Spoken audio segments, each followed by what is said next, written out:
TV app in the respective app store on iOS and Android. And also ZingoTV is also available on Roku sticks, Amazon Fire TV sticks, Google Chromecast, and all smart TVs 2016 forward. Welcome to the flagship show of the Barnburner TV network. We're also on the H.E.R network, ZingoTV channel 250, 251 today.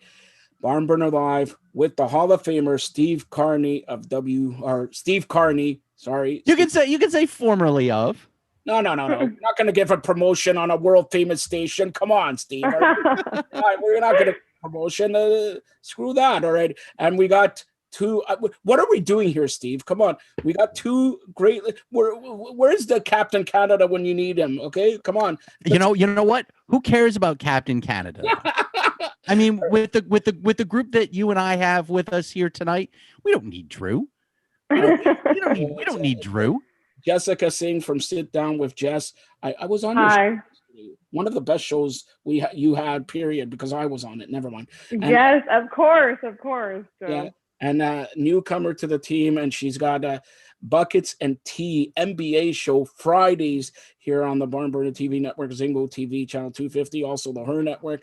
Catherine, how you doing, first of all? I'm doing great. Thanks for having me. Really excited to be on the flagship show. All right, so we'll start off with you here. You're the NBA. Since Drew's not here, I'm going to point you the NBA expert, okay? NBA expert. Or actually, what I know before the show, Jessica, this is breaking news, all right? I'm going to give it. Jessica has breaking news. This is why everybody in the Barnburner TV network, ZingoTV channel 250, H.E.R network, ZingoTV channel 251. We break the news. Jessica, over to you. Yes, sir. Well, thanks for the introduction, Joe. I am super excited to announce on December 22nd, Durant officially returns to the court against former team in Brooklyn. The Nets will play against Golden State Warriors, and LeBron James and the defending champion Lakers follow against the rival Clippers in Los Angeles. Once again, that's on December 22nd. All right, so look, of course, Captain Canada can't break the news. He's coming on now. He's hobbling with a torn Achilles or whatever. All right. First of all, Steve, wake up. He's a little bit late to the party, like the Philadelphia Eagles. Like the Eagles. Come on. Give us the Eagles, Drew. Come on. Give us that Eagles song. Come on. Not tonight, Joe. Not tonight. First of all, Jessica. Hi, Drew. Hey, Jessica, how are you? How's your torn Achilles doing? Mm-hmm. It's doing pretty good. I'm actually for the first day I'm out of a boot and I can put on my shoes for the first time in 3 months, my left shoe. So it's fantastic. It's a great day. Amazing. That's amazing. Good to hear you're doing well. I've Thank you. Appreciate it. Just received a text message from a certain NBA player who will be joining us. All right. He will be joining us. Hold on. All right. So, by the way, Drew, that's Catherine, of course. Jessica, Steve. Hi, Catherine. Hi, Steve. What's up? Jessica broke some news right now. Do you want to repeat it, Jessica?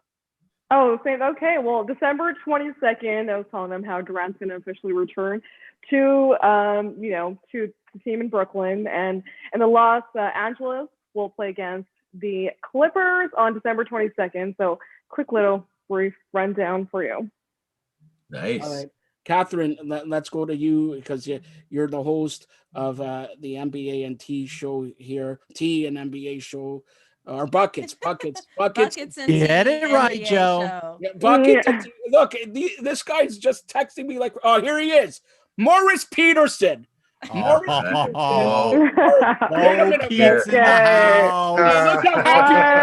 happy he is. I got two ladies who want to talk to you. Okay? Jessica and Catherine. The way he puts that. Yeah. Catherine, you got the first question. You as comer, you got the first question. Drew, sit down, relax your torn Achilles with your Philadelphia Eagles. Mo Pete, wait, before you get to the question, Mo Pete, are you in the running for the new coach of the Detroit Lions? That's all I want to know. Man, you know what? I could probably do about the same job he did with the team. All right. No, man. What's up, Mo? What's going on, brother? How y'all doing? How you Good, doing? how are you? Doing I'm well. good. I can't complain. How was that Achilles doing? It's doing good. I just told everybody here I'm out of the boot. I put my shoe on my left foot for the first time in 3 months. So I walked and drove over to rehab and did my rehab today. So God is good. Oh man, that's good. That's good. That's good to hear. You're gonna be crossing somebody back over real soon. I don't know about that. There's the foot. There's the foot like right them, there. like We them, can't see it. We can't. Oh, on point, we can't them see it, on point Drew. videos I've been watching on Turn that- Instagram. I've been turn seeing a that- lot of turn them that foot young sideways kids and in Canada doing some nice plays, man. Pardon me? I said it's like those on point videos I've been watching on IG. A lot of them young kids been making some great moves, man. It's a lot of talent. It's a lot of talent in Canada. Oh, right, yeah. hold on. NCAA, they're killing it right now, man. Girls and guys. Before we begin, Catherine's going to get at the question, but I got to say, you know, we say this in Jewish tradition, Mazel Tov. Morris Peterson is a dad once again. Morris Peterson. Yeah. Yes. Congratulations. And Drew took all Thank the you. cigars that I Thank you. had for you, Mo. Okay, so like, look. Okay, so once again, congratulations. How's the mom doing? Thank How's you. the baby doing? Thank you. Monique is doing well. Carter James Peterson. Oh. He's doing great. You know, been spending a lot of time with him, and you know, it's just a joy to have all the kids and the whole family love him, and it's such a blessing. He's such a blessing. Good thing he has his mom looks. Thank God for that. Thank God for that. Attaboy. And wait, hold on. Carter James Peterson. Yes. Is there, you know what, we're going to ask that. Carter James Peterson, is that Yes. anything to your teammates and all that? No, Carter, you know, I no, know. but you know what though? Joe. His middle name he's named after my grandfather, James. So my girl, she you know, we started talking about names and we came up with Carter, but she was like, should we spell it with a K? And I was like, no, we don't want to, you know, we just keep it conventional with the C. And I just thought about, when you said Carter, I just thought about Vince. But yeah, you know what? You know, he's, like I said, he's just such a joy to have. You know, we call him CJ. And I've already been working on that jumper with him. He's looking pretty good. Nice. Catherine, another C here. Catherine, go ahead. Congratulations. Ask your question to Morris Peterson. I had a question for Morris Peterson. Yeah, go, if you want to Yeah. have I thought we called- were talking about opening day, December 22nd, the matchups. All right, Yes. go ahead. Mo, what do you think of the matchup Brooklyn, Golden State, the first day, December 22nd? You know what? I mean, it's gonna be a good one, but I doubt.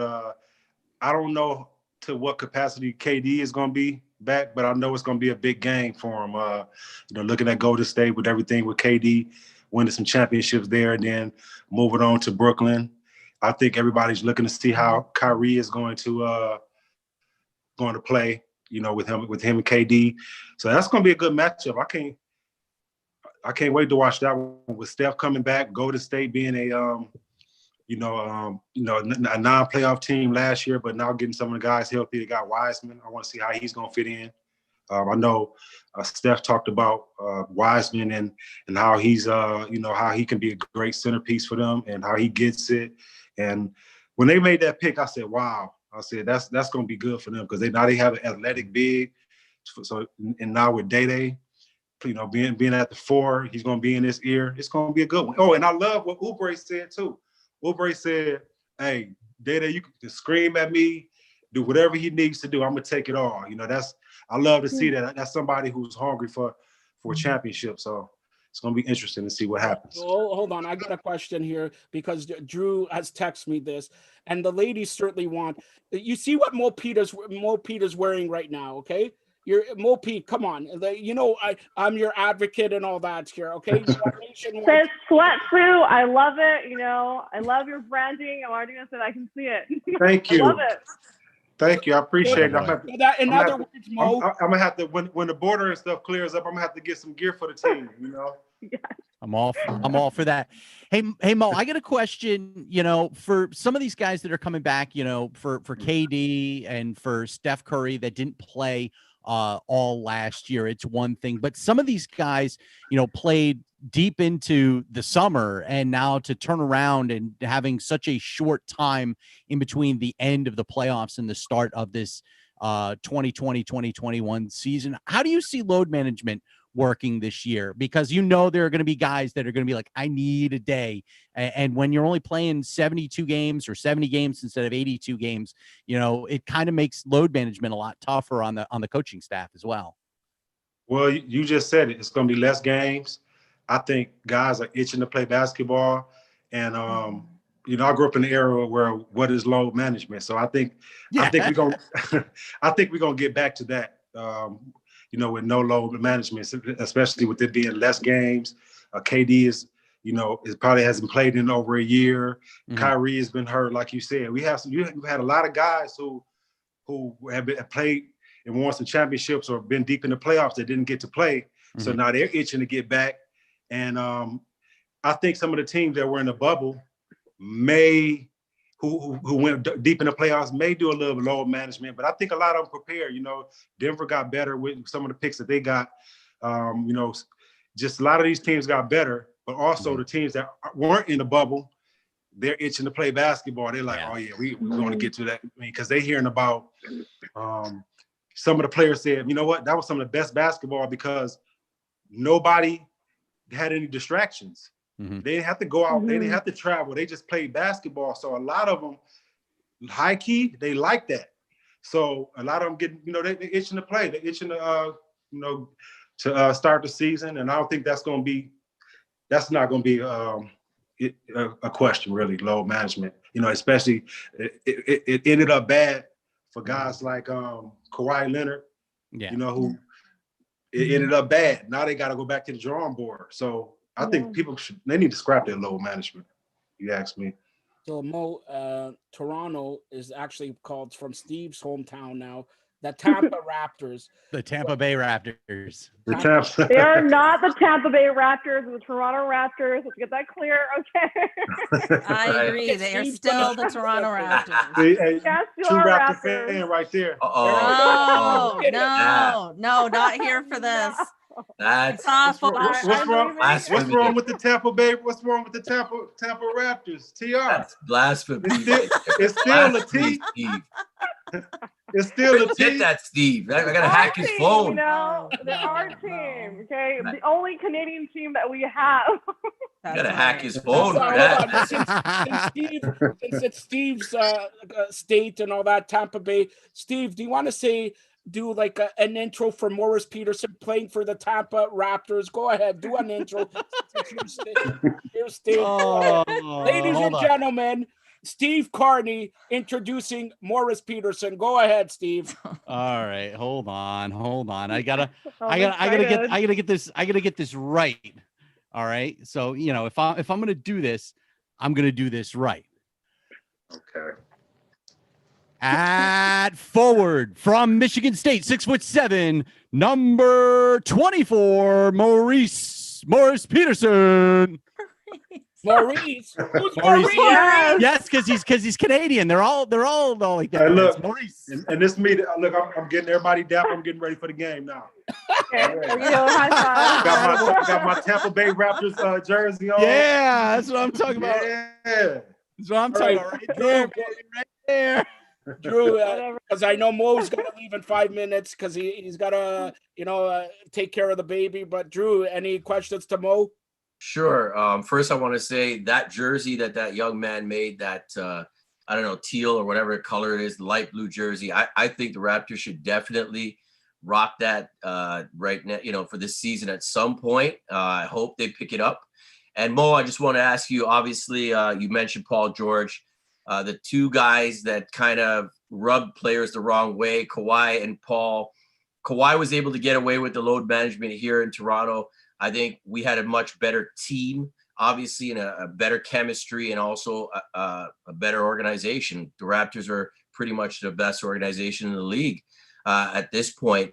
What is your take on not only them flopping out and then also the talk about, the team the teammates not appreciating all the perks and all the leeway that those guys were given. And then you hear Paul George now commenting, saying essentially Doc Rivers' system, and another excuse for Paul George after bowing out of the playoffs, saying he was trying to use him like Ray Allen coming off pin downs on a regular basis, when in fact he was actually more successful, and they were playing him in his pick and roll, which he was the most successful he's ever been this season. So what is Paul George saying? I mean, I don't know. Well, tell me, man. Tell me. Tell me, man. Well, you got to think about this too, Drew.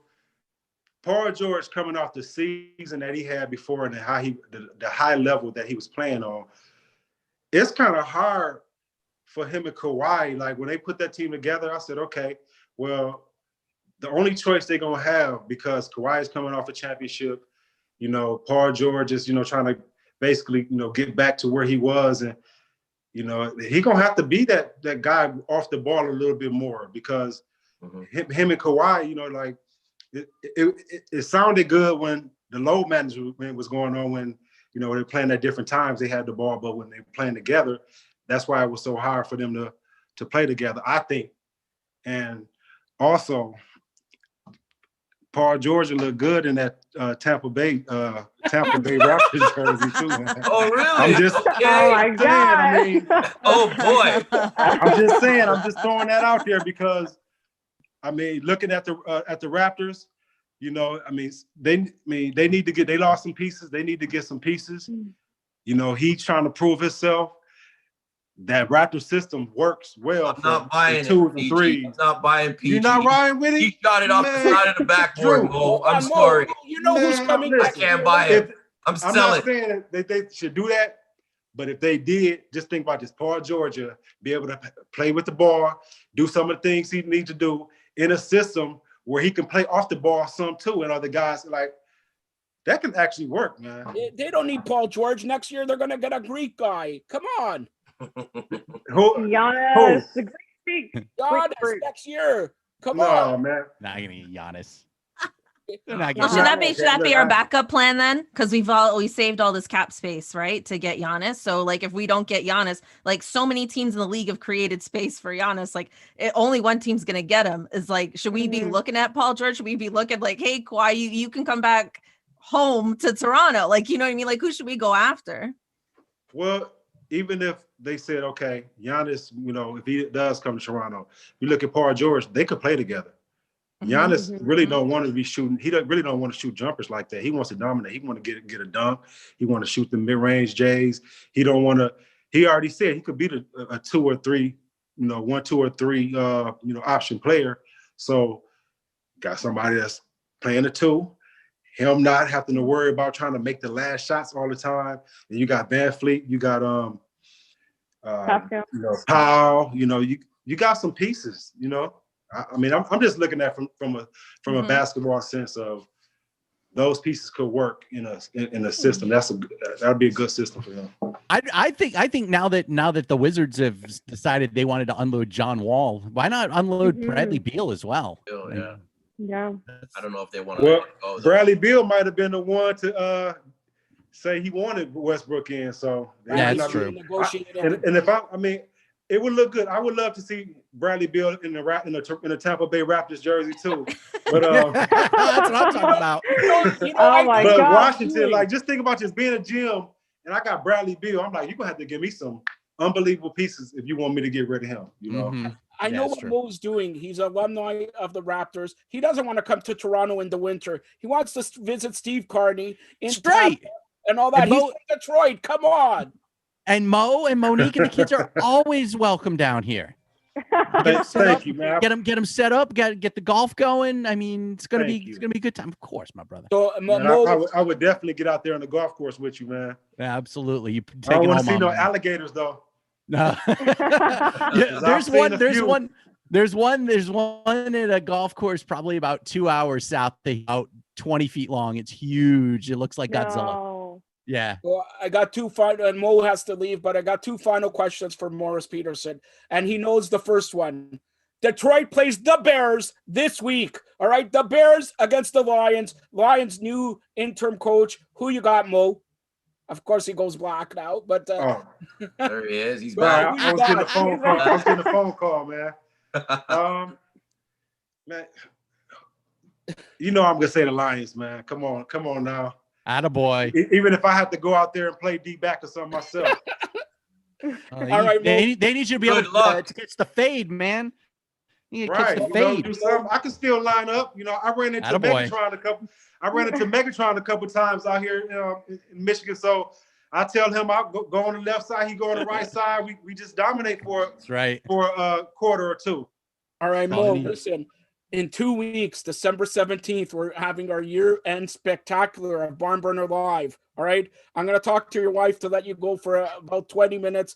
You're more than welcome to come on here. The year-end spectacular where Drew Ebanks has told me we're going to rehab his torn Achilles. He's going to go up and down flights of stairs. You're going to work him out. He wants to get into the Toronto Raptors lineup. All right. He has told me December 17th, he's going to be on with you, okay? So you got to be on here. You're working out Drew Ebanks. You see that? Get rid of that on-point gear. Give him some good stuff. Good stuff. Barn Burner gear's coming. I'm working on it. Barn Burner. Yes, sir. I need that Barn Burner hoodie. Yes. I'm working on it. Wait a minute, Mo, what about K-Brew? What about the ladies want to drink it? Drew's drinking it all the time. K-Brew, come on. Steve Carney lives and dies by it. Absolutely. K-Brew? Yes. Oh, you remember the name, Joe? I can't believe it. Yes, that's the name. That's the name. Go ahead. Come on. You got your merchandise. Now we need to, come on, advertise your drink there, Mo. Come on. Oh, you talking about my wine? Yes. Yeah. You remember the name. You remember the name, Mo. Hey, he said he said K-Brew. He threw me off. I was like, did he just get drafted or something this year? Am I missing something? He never remembers the name. That's the thing. That's so funny. It's K-Brew, South African wine. Man, I'm sorry. My father has been real tight with the wine. And plus, you know, he don't know how much he's going to get because of the COVID and all that stuff. So, but when it's open, I'm going to get everybody a bottle. I'm going to have some shirts. I'm going to get some on-point gear. You know, I'm going to get a jersey for you. I got your jersey. Joe Babyface listen, man, gear. I shaved my mustache. I shaved my mustache. Thank goodness the mustache is gone. That was a scary November look there, bro. I'm gonna tell Mo. That was a creepy November look, Joe. Hold on. Oh my goodness. Yes, you know, right, Jess? Hold on. I was like, Joe, please. Hold on, and Steve knows this. Steve knows this. This is for me and Mo. I got a message from some guy named DJ. Dwayne something or other. Okay. What's his name? We know who that is. Yeah, Dwayne Johnson. Say he's called The Rock or something. He wants me to get your address because he wants to send you a case of Terramana. We're gonna taste here Terramana against your. For me? Yes, for you. Oh man. What? Hey, I would definitely. I'm texting that to you right now. Whatever The Rock says happens, right? I want to tell The Rock he too. says. Yep. Hey, The Rock, I saw on his Instagram. I wish he could make some vegan ice cream. He's doing the ice cream that he's doing now. Oh, for real? It looks so good, and I want to try it. I can't remember the name of it, but if he could do some non-dairy, man, or some vegan for all the vegans out there. Call him out. I know he watches here. Like me. He's watching right now. Call him out. Come on, Mo. Rock, you got to take care of the vegans, man. I saw your ice cream. I saw you putting the Terramana on the ice cream. You said you was going to send us a case or send us something. And I want to put some of that on the ice cream and have, some pancakes or something, 10, 12 pancakes on top. Pour the Terramana on top. Be quiet, Joe. I'm still better than Steve right now. Steve, that introduction that you did of me wasn't real good, man. We're gonna have to work on that, I gotta work on that. But he threw me. If he had told me that, you need to introduce Mo Pete like you would on a PA, I'd have been ready for it. But he's throwing it out there. I want to make sure I had the number right. Want to make sure I had the height right. Want to make sure I had the school. I knew the school, but Maurice, I don't know about stop. He's good. He's gonna throw me on blast like that. I love you He still, did. Mo He Pete. put you on the spot. He put me on the spot like that too. I know. We Yeah. still love him. You know me for And 20 I years. Do I not put people on the spot? You Come put on. everybody on the spot. He I know. does. Hey. Yeah, everybody on the spot. Yeah. Okay, I get it. All right, It's nothing but love for Mo Pete, though. Mo, seriously. Oh, much love for you too. So seriously, The Rock wants to send you for a Christmas gift, his Terramana. So send me your stuff, and we'll get that done and all that. See, Steve's drinking it right now. Look at it. Okay, Steve, what a feeling. Tell Mo what's the feeling to drink Terramana. Go ahead. Terramana. You know, Terramana is one thing. It ain't Mo Pete's brew though. It ain't K Brew though. We know that. Can you smell? I know Mo's got to leave now, but Jessica, any final words to Mo Pete? No, I think like we pretty much covered it all. I was going to talk about the John Wall and the Russell Westbrook trade, and we'll talk about it now. Cover after, but yeah. Absolutely. All right. Absolutely, Jessica. Okay. Thank you. Tell everybody how to get a hold of you as you leave. And remember, December 17th, we're saving a spot because you're working out Drew Ebanks like crazy here. Yes, sir. It's always great to be on here with you guys and ladies. And I see you on the 17th. We're going to turn up on the 17th. Man, big show. Much love. Y'all take care. Barn burner, baby. Barn burner. It's going to be a barn burner on December 22nd, too. Guys. Thanks a lot, Mo. All right, Mo. No Be good, brother. All right. So that's former NBA player and Tampa Bay Raptor. Never mind. Toronto Raptor, Morris Peterson. We're going to continue on here with Barn Burner Live with Jessica Singh, Drew Ebanks, Captain Canada of On Point Basketball, Steve Carney from Tampa, and Catherine from Buckets and Tea NBA show here on the Barn Burner TV network tomorrow, Friday nights at 9 p.m. Steve, go ahead. I have a question for Catherine, being the host of Buckets and Teas. I'm curious of what you thought of the big deal made between the Rockets and the Washington Wizards with the, you move Russell Westbrook, who obviously was not happy being second banana to James Harden and wanted to get out of there with Daryl Moore on and with all the changes that are happening now in Houston and heading to Washington, the Wizards having to give up John Wall and a lottery protected first round pick. I think that really that the Wizards made out like bandits on this because you're giving up, yes, John Wall, the face of the franchise for the part of a decade, or I should say the better part of a decade. But you're talking about a guy who's had knee problems and torn Achilles. He hasn't played since the end of 2018, and here we are getting ready to start 2021. You don't know what you've got if you're Houston, putting John Wall next to James Harden. I think the Wizards came out like bandits. What do you think? Well, I think from Houston's perspective, it was a risk. Like their hands were tied. And this is the second time that they've had to go through this. Like their hands were tied when they traded Chris Paul. They didn't necessarily want to make that trade, but they had to. And then it didn't work out with Westbrook. And then again, they found themselves having to make a trade. And I think what they're trying to do is their best to keep James Harden happy, because he also reportedly wanted to leave and they do not want to trade him. So I think with John Wall, it's a massive risk, but it's a risk they had to take. So you wouldn't really look at them as the winners of the trade, but it was a must deal, in my opinion. And I think with John Wall, because we haven't seen him play in over 2 years, I'm hoping that he'll come out strong. He might not be the John Wall he once was, but I'm hoping he'll come out strong. And if it doesn't work out with Harden, at least he will have increased his own trade value, you know what I mean, in the marketplace and bettered himself in some way. I mean, it kind of sucks that it's like if the Houston Rockets tank, then it's like he's just gone from a losing team to another losing team. So we'll see what happens with there. It's a big risk, but I think it's one they had to take. I mean, from Washington's perspective, I agree. This is a great trade. Like suddenly they're relevant again.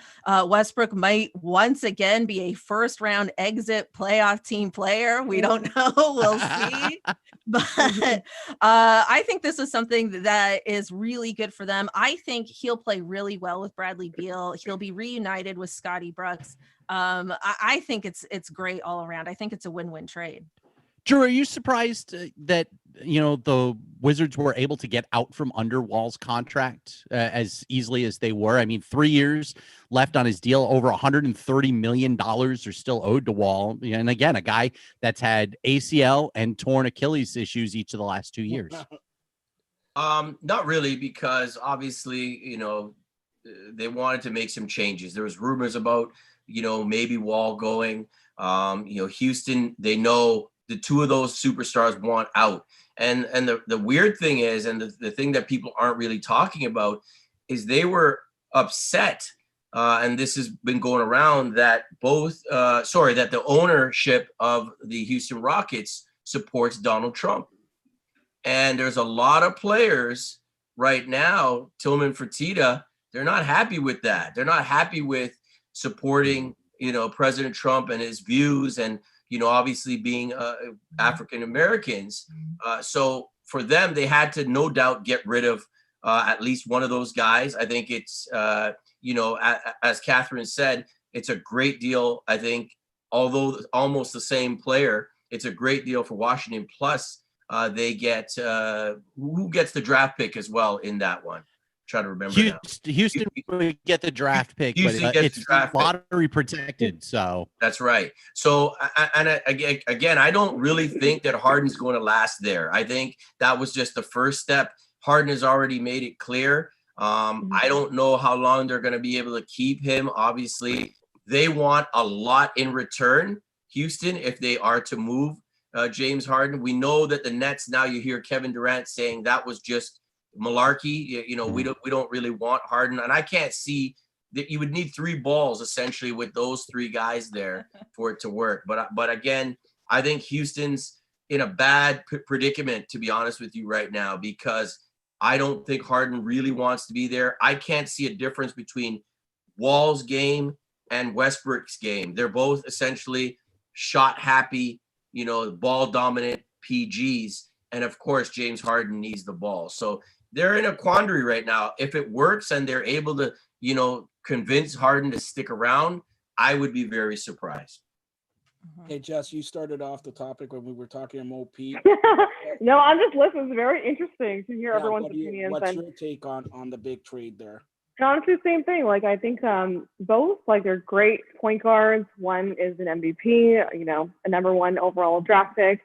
And I think it's a super sad transaction overall. Like, and they projected not to be the same superstars as one of you guys mentioned already. Like, we don't know how they're going to play, but yeah, I think overall it's not even like when it comes to it's a lottery pick for anybody. It's just, it is what it is, right? And we'll see how they play. So. All right, so let's go around the table. I'll start off with Drew here. Okay, we're 3 weeks away from the start of NBA season, but let's start off in the Raptors division. Brooklyn has a new Canadian coach, which you pretty much know. Brooklyn is a good team. Boston, they got rid of Gordon Hayward. A lot of Raptors, losing Gasol, losing Ibaka, and all that. Cleveland, with Tristan Thompson now going to Boston and all that. Let's specifically talk about the East, but talk about the Raptors division. Give me 1, 2, 3 in the Raptors division, Drew. Oh man, that's the Tampa Raptors. Sorry, that's the Tampa Raptors. Sorry, the Tampa Raptors. Toronto Raptors. It's tough. I mean, you look at Philly. I mean, they could be improved this year. You know what I mean? And they're always in the thick of things. You look at Brooklyn. Are Kevin Durant, Kyrie Irving, and that crew, are they going to be able to step it up if KD can go and he's ready to go close to 100%? And then you look at Boston, obviously picking up Tristan is good for them, but they lost Hayward as well, who wasn't probably happy with being 3rd or 4th in the pecking order. So if I was to look at it, and I think the Raptors really, knowing some of the guys, knowing a guy like Chris Boucher, I know there's a lot of naysayers. I think he's ready to step in and play a role. Don't look at his frame. Look at what he has here. Look at what he has here. That guy was the first player to be MVP and Defensive Player of the Year in the NBA G League. That counts for something. He's long. He can defend. He can shoot threes. I think the Raptors right now are a team that you have to take seriously. And I don't think a lot of people are. We saw the NBA, no Christmas Day game for the Raptors. I don't know if that's such a bad thing. I don't think they did too well in the last one. So I think for them, just keep, put your head down, Toronto. Do what you got to do, win some games. I know Pascal's going to bounce back. And I got guys like Paul Watson and guys like Freddie still have a chip on his shoulder. So my order for that division, oh man, it's going to be tough. I think Boston will still be at the top of that. And I see the Raptors being number 2. I'm going to go on a limb and say Brooklyn number 3 there, because I think Brooklyn still, they got the 2 studs, but are they ready this year? Are they ready to take it up? I set him up perfectly. He's Captain Canada. I set it up perfectly. I said they got a Canadian coach, and he does not mention it.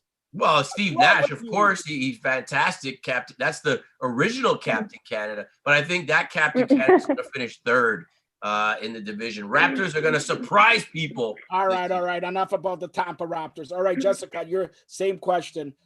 Give me the order in the Raptors division, Jess. Honestly, I have to agree with Captain Canada here as well. Look at that.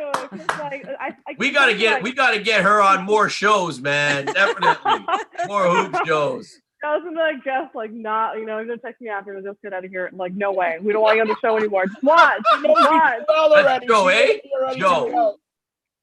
Okay. Is that right, Joe? Yeah. So basically, same thing. Honestly, looking at this, and the Raptors, when it comes to them playing, it's going to be a surprise. We don't know what's happening right now. Pascal, I can see him coming back again. Today, I was watching. It was one of the videos. I guess someone mentioned that surprisingly the Raptors won or whatever it was. He was upset, and I could just see it in his eyes. I'm like, maybe Pascal will come through this year, and we'll see how he plays. But yeah, I just have to agree with Drew here. Sorry. All right. She's got the original Captain Canada finishing 3rd. Since he already screwed up Morris Peterson, all right, I'm going to give you another chance. Stop it. I'm going to give you another chance. All right? I'm going to give you. No, I'm done. I'm done taking chances. I'm done taking chances. We're done with you, Joe. Okay. No, I don't care. No, I'm not. I'm done taking chances. So here's how things are going to finish in that Atlantic division. I really like what the Tampa Bay Raptors have done. Being able to re-sign Fred VanVleet. We'll see how VanVleet responds to having that financial security, because that's a big contract for a guy that was undrafted. And I certainly, you're looking at when you have a guy like VanVleet playing alongside Kyle Lowry and having Siakam, hopefully for a full healthy season here this year without a lot of load management, like our guy Maurice said. Of course, he will react. Not having Gordon Hayward. Hayward's been over the last couple of years, and so not having Hayward, I would actually move Boston down below Philadelphia. I think I've got the Phillies going second, or the 76ers going in there. So Philly second. Probably Boston very close behind, with Brooklyn probably 4th, and of course the Knicks are an absolute dumpster fire, much like my PA career. So I'll have them 5th. Don't worry about your PA career. I'll talk to somebody. But I just noticed. Put up that logo again, Steve. Do you have that logo again? Watch this, Drew. Watch this. I do have it again. Plus, I also sent it to a certain somebody who is on this call as well. Yes. All right. You see that is blue and white. Some other Toronto team is blue and white. And they just happen to own the Raptors as well. Oh, yes. Yeah, and same colors as the team that plays at Amalie Arena. So in all honesty, Steve, they better get the hell out of Tampa because the blue and white never win anything. Never win anything. Are you kidding? All right, They just won the Stanley Cup this year. What? They just won the Stanley Cup this year. I Tampa don't know what you're talking about. Toronto, blue and white doesn't win anything. But all right, hey, can I just add something, Joe? I think too, you got to also look at the Aaron Baines pickup for the Raptors. He was coming off a great season. He had COVID, I believe it was, so he couldn't play. You know, in the bubble. The Raptors, look at their depth chart. Look at their starting five. I mean, Lowry, Van Vliet, OG.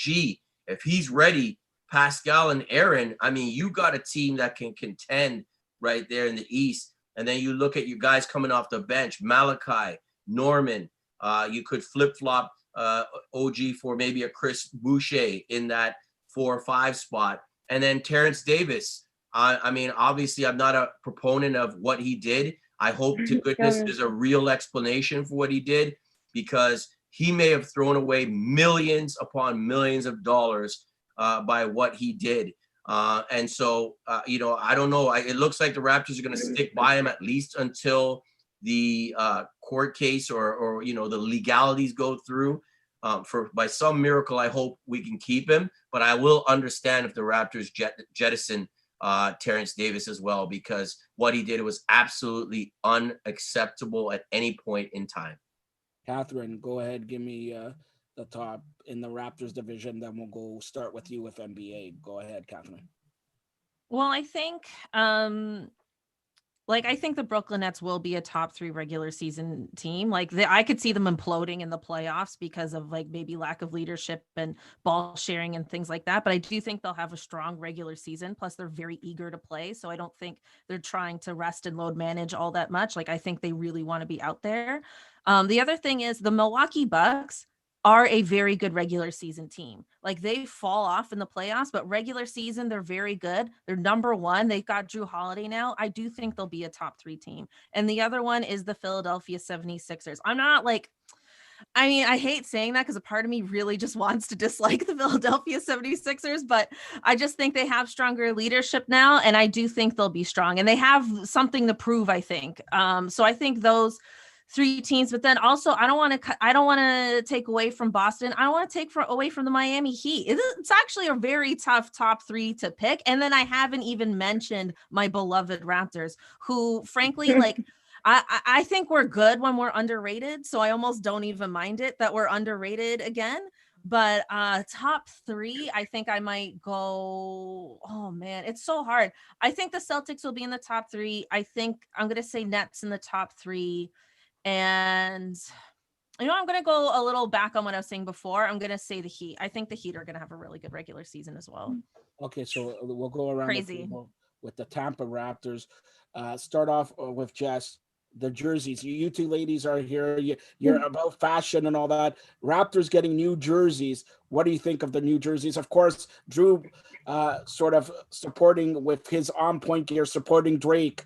Now we know Drew at the bottom again. So go ahead. This is navy and gold, baby. I can't. That's navy. That's navy and gold. You can't see, bro. It's navy and gold. It's actually navy and gold because, wait, mine's black. So yours black. His is black. Come on. All right, Jess. What do you think of the new Raptors uniforms? You know what? They're okay. I mean, they should wear I know. It's for us, it's hard to see that I'm wearing a Tampa Rackers jersey or whatnot, but this should definitely jokes aside, they should definitely, rock the jerseys because they're playing out there and hopefully the kid who designed them, and he gets something out of it as well. But yeah, no, so far so good. I think I really do like our OVO and the red jerseys from Toronto. No one can beat those. So yeah, I don't know. Kind of in the middle of it. So Jess wants Tampa Bay Raptors jersey because she wants to go to Tampa and all that, live the life. And totally. You know what? If I go out there, I will wear the Tampa jersey just because I'm in Tampa and I'm supporting the Raptors. So, all right. Steve, any comments? Just for Steve, okay, Steve, I'll do it for you. Atta girl, that's what I'm talking about. Now, I'm okay with the red jerseys if they want to wear the red jerseys. I think that they should add some pewter numbers though if they're going to do that. That way they could be a little bit more like the Tampa Bay Buccaneers jerseys. Enough. But that I think using the red jerseys is fine, and I don't mind. I don't mind the jerseys that the young man created. I think that they look just great, and I think that even if they do call them the Toronto Raptors down here in Tampa Bay, they're going to get a whole lot of support from people just to show the love and the appreciation that they're coming down here to bring some top quality basketball to the Tampa Bay region. We're very happy about that. All right, what's the buzz right now? What's the buzz going on down there? It's pretty buzzy.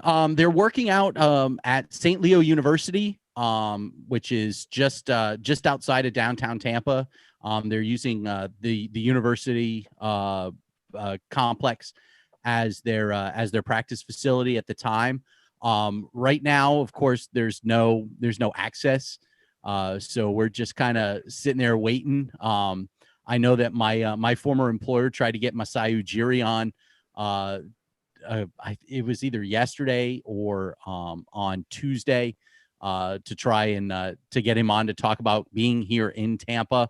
But the Raptors are keeping things very, very tight-lipped right now. I think once everything gets a little settled down here, you'll start seeing some more local coverage. But we are excited to have the Raptors. And Steve, you said that the Raptors are keeping everybody tight-lipped. By the way, they haven't talked to Joe. I have Masai Ujiri on a Zoom call on Tuesday. Put it that way. All right, get your boss to call me, and unless he hires you back for like 100,000, then maybe I'll give him a thing. Okay, all right, I'll help him out there. But Catherine, what do you think of the Raptors jerseys? I mean, emotionally, I hate the jerseys because I wasn't ready to let go of the run it back era. Okay, like so emotionally, I don't like them. Physically, they're okay. Like Jessica was saying, they're okay, they're fine. I'm not really into the Tampa themed jerseys. I'm sorry, Steve, I gotta say, all this talk of them wearing teal and stuff is just giving me some like Vancouver Grizzly nightmares. Okay, like they're cute as a throwback jersey. Hey, you know, when people are like, she's from Vancouver. Jessica's from. I'm from Vancouver, so don't even say our jerseys or that. They're all about that. Okay, it's cute when you're like, hey, I'm wearing a throwback, but you don't want to be like, hey, remember in the 90s when we sucked at basketball? It's like, no thing. Okay. We're taking a little too far here. Funny. All right, so we'll go around. We got 10 minutes for this hour here. Drew, you'll start us off. December 22nd, start of. Hey, I want to say something about the jersey. All right. What am I, chopped liver here? Baby. You have to ask that question, Drew. Man, I thought y'all were my friends. I thought y'all were my friends. Here, sorry. Hey. Steve, do you want to introduce Drew Ebanks? No, never mind. Go ahead. No, From On Point Basketball, Drew Ebanks. Hey, listen. High five. Boom. Listen, there's only one thing you need to say about the Raptors' new jerseys. Jordan Brand. Did you see that jersey with the jump man? I know for a fact that jersey is going to sell out. It's going to sell out. If they put it on sale already, it's done. I need to get that. Anything with the Raptors with that jump man logo on it is vintage. And I love the pinstripe, the black, the red. Some of the other ones with the chevron, I've never been too huge on the chevron, but that Jordan Brand one is beautiful. I think they're supposed to be coming in with a new purple jersey as well. I love the old purple throwback with the pinstripes. That's unbelievable, that jersey. And of course, the white original Raptors one with the dino on it as well. I need to get my own copy of that. But the Jordan Brand one, number one. I love it. This is Drew Ebanks. For people who don't know, the first year of the Raptor, he was dressed up as the Raptor. He was the Raptor mascot. I don't know if you know that, okay? And then Isn't it true, Drew? No, but look, it's funny, and Steve, you can appreciate this, okay? They got the best mascot in the league. The Raptors, the best mascot in the league, and for the NHL, they have the worst mascot in the league. The Maple Leaf, the Carlton Bear guy, is the worst. Sorry, Jess, I know you know this or whatever, but it's the worst. Whatever, it's in my eyes. Okay? It's Wait a minute. The Maple Leafs have a Carlton Bear. Does he do the dance? You're thinking the Will Smith Carlton, aren't you? Oh yeah, Yeah. Will Smith. Yeah. I'm thinking Carlton Banks. You Carlton Banks. So Drew, quickly, and I'm going to ask you this the next time we're on and all that till the NBA season starts. Give me your NBA finals right now, December 3rd. Oh man. Lakers, obviously. I mean, I don't see a team beating them, especially with the upgrades. I can't believe the rest of the league let them get away with this. Dennis Schroeder coming in. Who else is coming in? Who's coming in from the Raptors? What's his name? I don't even know his name right now. Gasol. Marc Gasol, yeah. Yeah, Gasol coming in, like unbelievable. So and some of the other pickups as well. I think it's going to be Lakers. I have to believe the Milwaukee Bucks have got to be in the NBA Finals. So I'm going to go Milwaukee Lakers. Milwaukee Lakers. All right. Jess. It's a tough one. Honestly, like I can definitely see Milwaukee as well. If it's Giannis. If Giannis stays with Milwaukee, I see him staying there. So I can see maybe, you know what? Golden State. But they haven't really. Yeah, I guess Giannis, Milwaukee, and Golden State. All right, she says Milwaukee, Golden State. Like, I'm thinking right now because who got traded, what's happened in the transaction. I'm trying to make the right call, but no, not right now. Maybe ask me in end of the month. I'll let you know. All right. Well, I'll ask you on December 17th. Right? Then you actually know who's playing, what's happening. But as of now, Milwaukee and the Warriors. Wow. You have the Warriors coming back, huh? Wow. Yeah, Steph Curry's coming back. I mean, we'll see. He's been playing pretty well. He just wants his Steph Curry shoes, Drew. She just wants the Steph Curry shoes and all this. Come on. All right, Steve. Not that big of a fan, but okay. That's funny. I'm going to stick with the hometown club, and I'm gonna put Nick Nurse and the Raptors back in the finals out of the Eastern Conference. I agree with Drew that that the Bucks and Catherine said this as well. The Bucks are a team that is very, very good in the regular season, but when they get into the postseason, they tend to fall apart. I think Nick Nurse is going to be able, and you've got the people on that team still, even with Kawhi now 2 years removed, there are still a ton of guys that have been to and won NBA finals on that squad. I think they have what it takes to get back. My surprise comes out of the Western Conference. I think that load management is going to be a big deal for the Los Angeles Lakers. We all know that LeBron loves to take 2 weeks off in the middle of the season and head to South Beach and chill for a little bit. And I don't know if he's going to be able to do that this year. So I think that LeBron's going to be a little beat up. We don't know what, Anthony Davis can get beat up as well. Here's a name that's going to surprise you.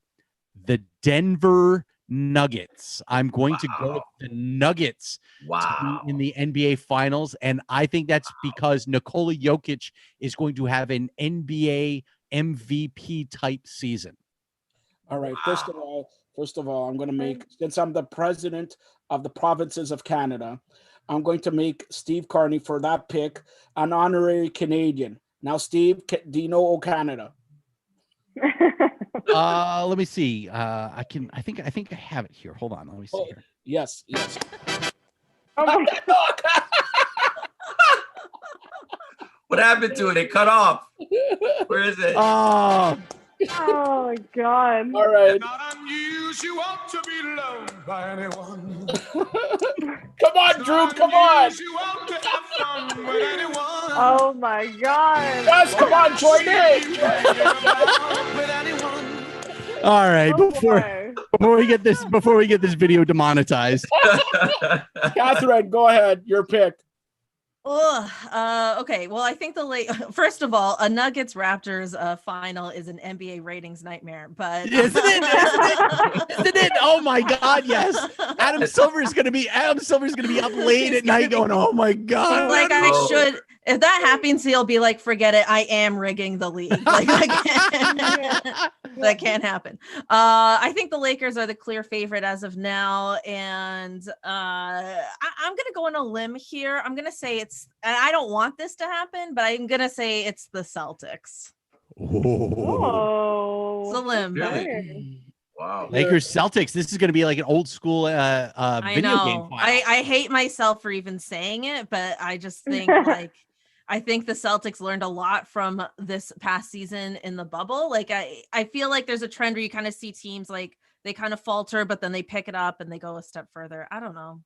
The Lakers. They've got a good coach. They've got good leadership. I don't know. The Lakers are not going to make the finals. You know who's going to make the finals?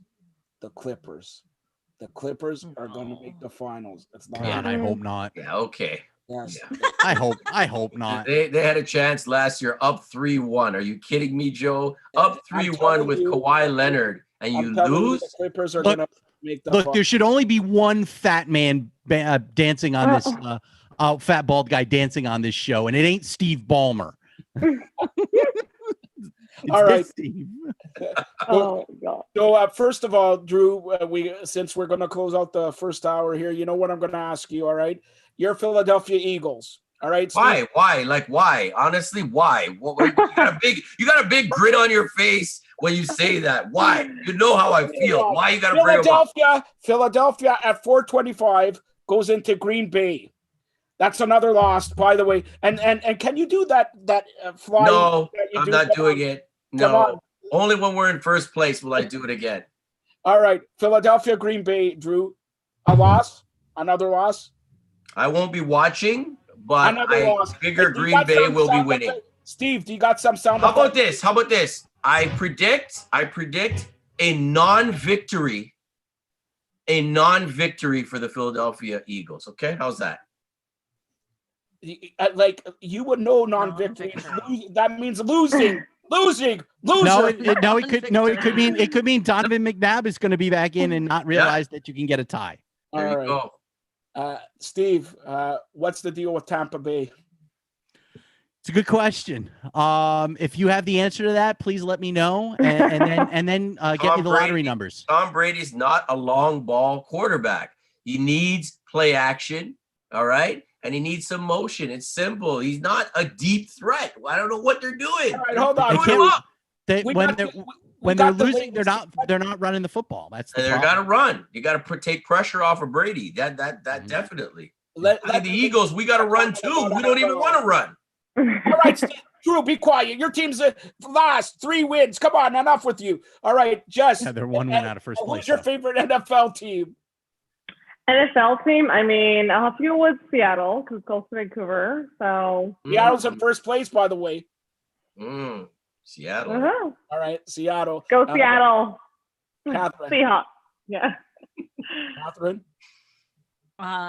For me, every Super Bowl is Janet Jackson Appreciation Day. I can't tell you the last time I saw an NFL game. So good luck to the teams you mentioned. Wow. Just say Seattle, girl. Just say Kansas City. Just say Kansas City. That's all you need to say. All right. So as we close off hour 1 here, just tell everybody how they could get a hold of you. Yeah, Twitter and Instagram. It's just at Jess Says. At Jess Says, and of course, she's got Sit Down with Jess every Wednesday here. Yes, of course. Network. I had a show, Joe. I forgot. Yeah, you gotta let us know when your show's on, right? Let the people know. All right, and Catherine, let them know when your show's on. Buckets and Tea NBA show on the Barnburner Network every Friday at 9. All right. And how do people get a hold of you? Instagram or Twitter? Oh, yes. Twitter and Instagram. It's me _Catherine, CATHRYN. All right. Drew, you got 24 seconds. Don't go over. Starting now. Well, I used to have a show, but Joe doesn't have me on anymore. But hopefully soon, I will let you know. Wait a minute. It's because the torn Achilles. Turn that boot sideways, and you know what? There's no boots. There's no boot. Look, I got my feet. No boot. No boot. Okay, Carlton, do the Carlton dance like that. Come on. Oh my God. No, I will be back soon with my show, Ballin'. Of course, trying to line up some guests, get that back going on. But you can find me at On Point Basketball on Facebook, Instagram, at Drew Ebanks on Twitter.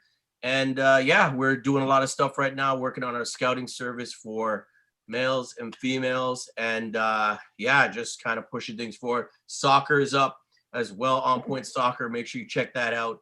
Want to get my man Giancarlo on there at some point soon. Repping for the young footballers coming out of Canada. Unbelievable talent. As much as you see in basketball coming out of this country, you're going to see some incredible soccer talent in the next 5 years as well. The European clubs know they're setting up shop here as well. And it's fantastic to see. All right, Steve Carney, go ahead. Tell everybody how they get a hold of you.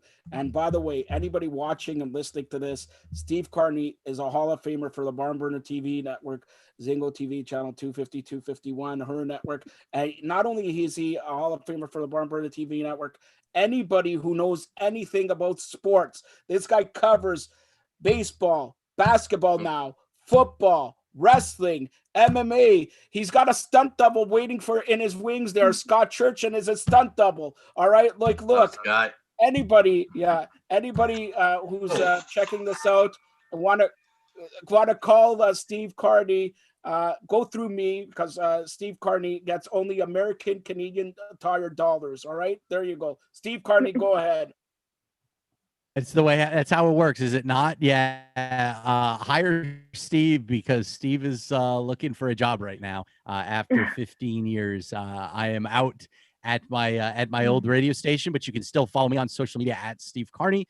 You can catch me, doing things here and there.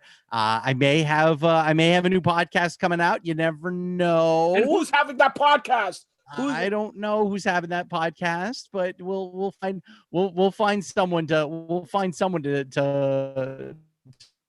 put it up there on 122 so platforms. that may be in the works, and there's plenty more as well that Joe doesn't know about. So we'll figure that out as things go. But you can always catch me here on Barn Burner. I'm always here. All right, Steve, do you want to do one final and address Scott Churchin? Because Nope. I've already embarrassed myself twice. Ain't happening. All right, and Steve, like I said. Oh, and by the way, a certain somebody on this call named Just has gotten the new Raptors logo, so she can use it as a wallpaper on her phone. Just has text. I don't know. Did you flag my DMs? I see here, because I don't see the text here. So Just has text. I'm not using it. Don't use it.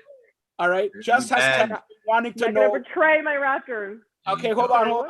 Just has text me wanting to know, Steve Carney, if he's got his iPhone, iPad, or PlayStation 5. Steve, she wants to know. She's been texting me this. So I'm out of a job. Do you think I have the money? First of all, I did not text Joe. Okay. Of course you did. Of course, I know that. I would know on Instagram or something. Like, an iPhone or no. I just PS5. I would just steal your cousins. Yeah, you should. I'm telling you, come over whenever you want, and then they'll be more than happy to host you. So yes. All right. So thanks a lot, ladies, and Steve and Drew. For the first hour of Barn Burner Live. You could stay on. We're going to talk NFL. Who wants to talk NFL about Drew's Philadelphia Eagles? No, nobody. Hi, guys. Have a good night. Have a good night, guys. Take care. See you. Thanks, great show. Okay, bye, guys. Right. Good night, everybody. Top of okay, Scott, we're going to do this quickly here. Let's go to, I don't know if we could hear you. Say something. I don't know if we could hear you. No, we can't hear you. We can't hear you. I don't know if it's your earphones. Can't hear you. So we're having a little bit of technical difficulties with Scott Churchin. Maybe we could hear you now. Say something now. That's Scott Church. No. That's Scott Churchton. Week 13 of the National Football League would kick off. No, can't. Nothing here. Can't hear him or whatever. So he'll be back in a couple seconds. Week 13 of the National Football League kicks off Sunday, December 6th.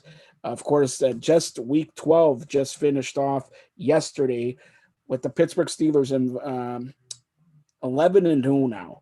11-0, but disappointing victory over Baltimore, who had 20 guys on the COVID list. 20 guys on the COVID list. So, and they only won 19-14 at Pittsburgh. They improved to 11-0, but hopefully Scott comes in because we got several things to talk about in the National Football League Week 13. But some highlight matchups here have, well, I'll go through the list and then Scott will join us. The Saints and the Falcons, 1 o'clock. The Saints favored by 3. Detroit and Chicago favored by 3. Indianapolis and Houston. Scott is back. Let's see if we... Okay, say something, Scott. No. So I don't know if Scott. All right, how's that? That's now we right. can hear you. I have no idea what happened there. I'm really, really sorry about that, dude. Yeah, no problem. So we apologize for any inconvenience. Yeah, Drew Ebanks had that. All right, so quickly we're going to run through this fast. New Orleans Saints and Atlanta Falcons, 3-point favorites of the Saints. Yeah, I think in this case here, I mean, I like Taysom Hill. 2 weeks ago, he did put up decent numbers, especially on the ground game against Atlanta. I think Atlanta is ready for him a little bit better. So it's going to be really interesting to see how Hill and the Saints react to that. I think personally, it's going to be the Saints defense that's going to end up taking this one. It'll be a little bit close, but I say Saints D 24-16. Do you think I'm right? Yes. Okay. We got to go with that. We got to go with that one too. Detroit, Chicago favored by 3. Yeah, this is going to be a battle of meh. I mean, the Bears have lost 5 straight. The Lions have lost 2 straight. Matt Stafford versus maybe Trubisky, maybe Foles. We're not really sure, but there's not a lot to be excited about. So I'm saying low scoring, defense first. Chicago breaks the streak 17-14. Opposite. Okay, so I'm wrong. Detroit because of interim coach there. Indianapolis, Houston. Indianapolis favored by 3. They got a Indy is very funny, up down, and last week losing to Tennessee. Who do you got there? In this particular case, I'm going with Indy on this one, but I'm going to say it's a close match. I think Deshaun Watson is trending upward, but for the Texans, it's too late at this point. The Colts do have more good than bad, but like you said, it is a little up and down in this particular case. I think the Colts defense is going to be what makes this game actually close, and they're going to take it. The final score I'm giving is 21-19. I'm calling an upset. Okay. I'm calling Houston will win outright. Vegas into New York. Vegas favored by 8. All right. Here's what I'm going to say with this one. If the Jets are ever going to win one, it's going to have to be this one because it's the last home game that they've got of the year. This is a team right now, the Vegas is playing for their home lives on this one. They're going to try and rebound after the loss they had against Houston last week.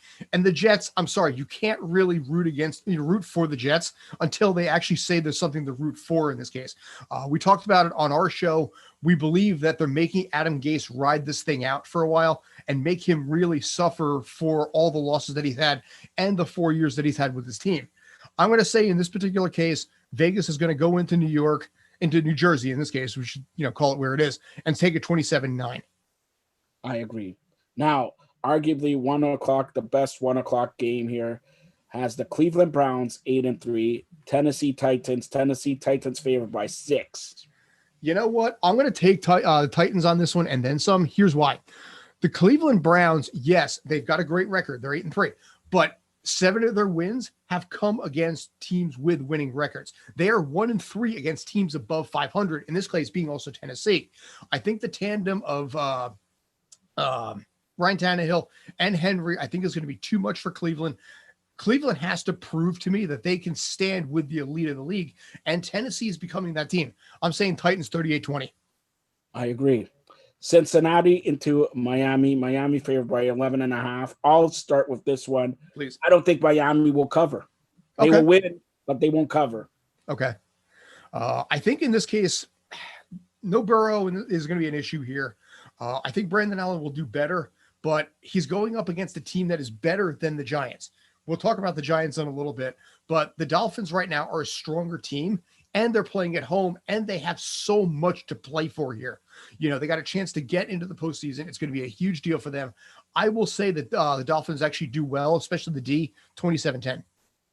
All right. Jacksonville, Minnesota, final 1 o'clock game. Minnesota favored by 10. You know what? Honestly, in this one, this is another one of those kind of like games. But the Jags, while they're 1-10, 3 of their last 4 losses have come from 4 points or less. And I think that's a big sign right there. Vikings are in absolute need of a win if they're going to stay in this, but their hopes are fading extremely quickly. Between Dalvin Cook and Kirk Cousins, I think they're going to be able to get over the top with this and get Minnesota back to 500. But boy, it's going to be closer than a lot of people think. I'm going 19-13 Minnesota. I agree. Now, 4 o'clock games, 4:05, the Rams and the Cardinals. Rams favorite. Oh, yeah. I love this one. I absolutely do. I don't know in this case which way this is going to go. The Rams right now are second in the league in defense and going up against Kyler Murray, who currently has 19 touchdown passes and 10 rushing touchdowns this season. The big question for me is twofold here. How is the Cardinals defense, which is more or less middle of the pack, going to go up against Jared Goff? You know, which Jared Goff is going to show up? I think in most circumstances, I'm going to say 6 out of 10, maybe even 7 out of 10, the Rams would take it. But I'm going to go with the Cardinals on this one. I'm going to say the Cardinals are going to eke out a big win on this one, 27-24. I actually agree. We're on point. We're kind of on point so far. Yeah, no wonder there's a snowstorm in Toronto and in New York. Yeah, I cleaned snow off my car this morning. Go ahead. Giants, your team. Seattle Seahawks. Yeah. Favored by 10. You know, Giants come in as a first. This is a battle of first place teams. And by the way, Seattle's got 8 wins and the Giants got 4. So exactly. They double in wins. Seattle doubles them in wins. You know what? This might be the most 2020 thing that's actually happened in this area. You know, and we had an industry-wide film shutdown for 6 months. I'm going to say this. I'm Giants loyal. I will be real with you. Giants fever is big right now. Everybody knows that this division is trash. Everyone knows the team is 4-7, but by God, people are excited around here. And it's a weird feeling. Like I said, this could only be 2020. They get a whole playoff game. If they might, you know, and here's the thing. If the season ended today, they would go up against the Bucs at home and they would have a shot at taking that game. Puncher's chance. Don't tell Steve Carney that. I know. Yeah, I'm sorry. But I mean, here's the thing. They're going up against a Seattle team that's 5-0 at home. You know, they're going up against DK Metcalf, who lit up on Monday night. You know, and basically, you know, he was on my opponent's fantasy football team. I lost by 2 points. Guess who had basically killed it for me? The Giants have won 3 straight, but their biggest concern that I have right now is, where is Daniel Jones? Is he going to be in this? How much of 100% is he going to be? This is a kid who's a running quarterback and topped out at 21 plus miles an hour. You know, he was on par with Tyreek Hill for, you know, on this one. So if he's in, he's not going to be 100%. If it's Colt McCoy, he'll be better than last week, but he's not going to be as good as Daniel Jones would be. And again, that might be the most 2020 thing I've said this year. But in this case, yeah, I'm sorry. Seattle's going to take this thing. I think it's going to be more or less a blowout. I'm going to say 31-16. The good news for the Giants. Look, we'll talk about this, but looking at the schedule, we'll go to Philadelphia, Green Bay. No way Green Bay loses at home. Oh, God, no. Everybody in the NFC East will be losing this weekend because Monday, Washington plays Pittsburgh and Dallas and Baltimore, all right? So we'll get into those, sure. But okay, let's get to Philadelphia and Green Bay, 9-point favorites, Green Bay. Yeah, I mean, in this case here, the big question is, what the heck happened to Carson Wentz? 3 weeks ago, Philadelphia was in a great spot to win this division, and honestly, it would have been my choice. We talked about it on our show. But with this year and how he's been doing, they're starting to see a little bit more Jalen Hurts. You're starting to see where the future may go with him. But again, this is a team that's scored 17 points in literally its last 3 games. And they're going on the road against a Green Bay team who's fighting for the top spot in the NFC. Aaron Rodgers crushes this thing 31-13. All right. Now it's a pick 'em. It's a pick 'em. The Patriots, 425, take on the Chargers. A pick 'em. I said pretty much the same thing in this case here. I'm calling this one the battle of the meh. Herbert will do well. The the Chargers defense is a little bit questionable. I think Cam will pull out a win here. Again, this is a team that is also fighting for its playoff lives, and they need to win the next 5. I think this is going to be as close as a match, like you said, as they're going to get. I'm going with New England on this one to take it on the road 23-20 in overtime. You're wrong, like usual. Okay. 8 Sunday night game. Denver, Kansas City. Kansas City favored by 2 touchdowns. It could be favored by 24. I'm easy. still going with Kansas City. Of course. I mean, how could you not? I mean, you have Patrick Mahomes, you got Kelsey, you have that entire roster. I'm not going to give Denver a lot for last week. I mean, you started a practice squad wide receiver at quarterback. They had no shot last week. It was actually almost hilarious in a sad way. But the guy, to his credit, Hinton did get his first ever completed pass. So props to that. But they're going up, even with Drew Lock back, they're going up on the road against Kansas City, who's fighting for a first place spot in the entire AFC. The Chiefs are going to take this one 33-13. 2 Monday football games because they moved. Because Wednesday, Pittsburgh played Baltimore. Disappointing, 11-0, but Baltimore had 20 guys in the COVID list, and they still only won by 5. We're going to talk about that when we get to that game, yes. All right. So let's go 5 p.m. on Monday. Washington into Pittsburgh. Pittsburgh favored by 7.5. You know what? Washington has a legit shot. I think if the Giants, again, this is weird. If the Giants don't win the division, I'm going with Washington to take it. They have a legit shot, but they're going up against a Steeler team that was playing off its game yesterday. It was a Wednesday afternoon start. You cannot have anything more screwed up than that, I think, when it comes to football. I think the Steelers are on a little bit shorter rest, going into, this kind of a game here. But they're playing at home, and until the Steelers lose, I am still going to basically go with Pittsburgh in this one. I'm saying Pittsburgh beats Washington 27-6. All right. I'll skip the other Monday night. We'll conclude it. You know why. Tuesday, Dallas and Baltimore at 8:00. No spread because nobody knows who's going to play for Baltimore. But no way Dallas goes into Baltimore, beats Baltimore. That's my opinion. No, I mean, even with literally 20 players having COVID, not 20 players on the close contact list, 20 players proven to have COVID, the Ravens still made it kind of interesting yesterday. Dallas is a lost team right now. They are not sure where things are. This is a team that has lost 4 out of its last 5. Baltimore is playing for its playoff lives. They know they came close the other day. I'm going to say Baltimore takes this one 28-21. All right. And Monday night, the real Monday nighter, 8:15, the defending NFC champions, San Francisco 49ers, take on the current soon-to-be AFC champions, Buffalo Bills, in not Santa Clara, and not San Francisco, and not California, and not Los Angeles, in Arizona, because they got kicked out of their stadium. All right. But I had bad memories of a Hail Mary just about 3 weeks ago when soon to be AFC champions, Buffalo Bills, played the Arizona Cardinals, and they lost. Yep. On a Hail Mary. And also they had another Hail Mary to the Chargers this past week when Buffalo won. Enough with these Hail Marys. I need a Bloody Mary here. Come on. All right. So Buffalo favored by 1. So in this case, I will say that Buffalo will Buffalo the 49ers. If you see what I did there, I thought I was just impressive. got promoted. Thank you. Yes. Yeah. Buffalo is the only word in the English language that you can say 8 times in a row and it's still a legitimate sentence. I think actually police works circles the wagons like the Buffalo Bills. Exactly. I think in this case, the 49ers are not out of it at 5-6, but they're hanging on by a thread. They are injury loaded right now. I think Josh Allen's going to have a good game. Buffalo will take this, but the 49ers are going to give everything they've got because they know everything is riding on the line right now. So it's going to be a little bit close, but Buffalo takes it 27-22. I'm not predicting this game because just if they were playing in San Fran, I would predict it. But they're playing in Arizona. They already lost to Arizona. I don't like this. I don't like this. I understand. I don't like it. All right. So that's week 13 of the National Football League. But I also brought in Scott here because, you know, he has a show on the Barn Burner TV network Tuesday called The Sports Den. Yes. But he launched a new show also on Tuesday. Yes, launched a new show because I don't know if people know this. You've been on here a lot of times. They should know it already. Thank you. But you're my stunt double. Never mind.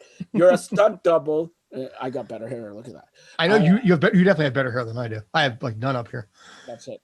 Yeah. But tell everybody first of all about the Sports Den and then about your new show. Yes. Thank you, Joe. I have 2 shows now on the Barn Burner Sports Network. I have the Sports Den, like you mentioned, which has been running since September. Myself, Rob Stats, who has also actually done stunt work and things like that. Jared Robeson, who's worked for ESPN, MSG.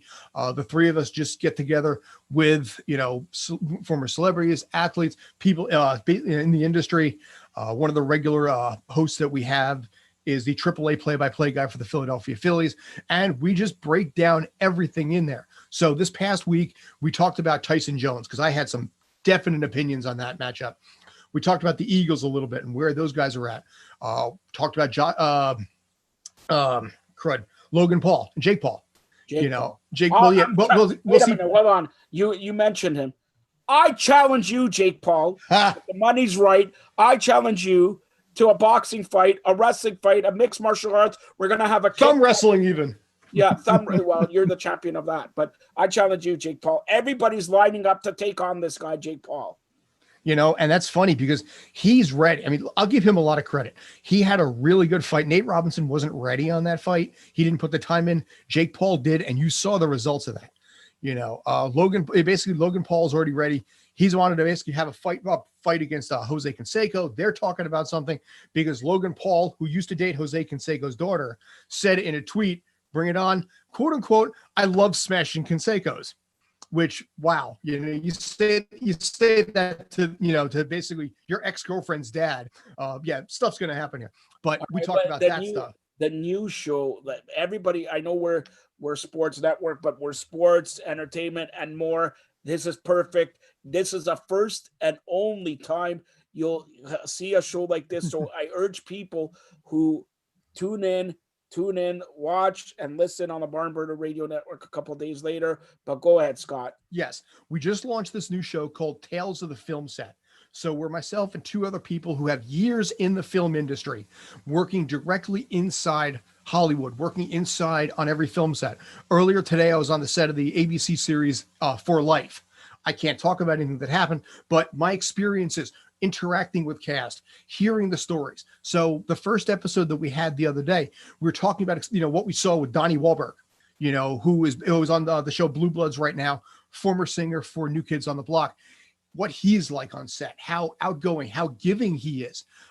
Ava DuVernay, who was the director of the Oscar-winning film Selma, one of the stories that I talked about the other day was the fact that she did something so unexpected to me, where she went out of her way to apologize to me and find me to apologize for something I didn't even know she did, but she felt she did.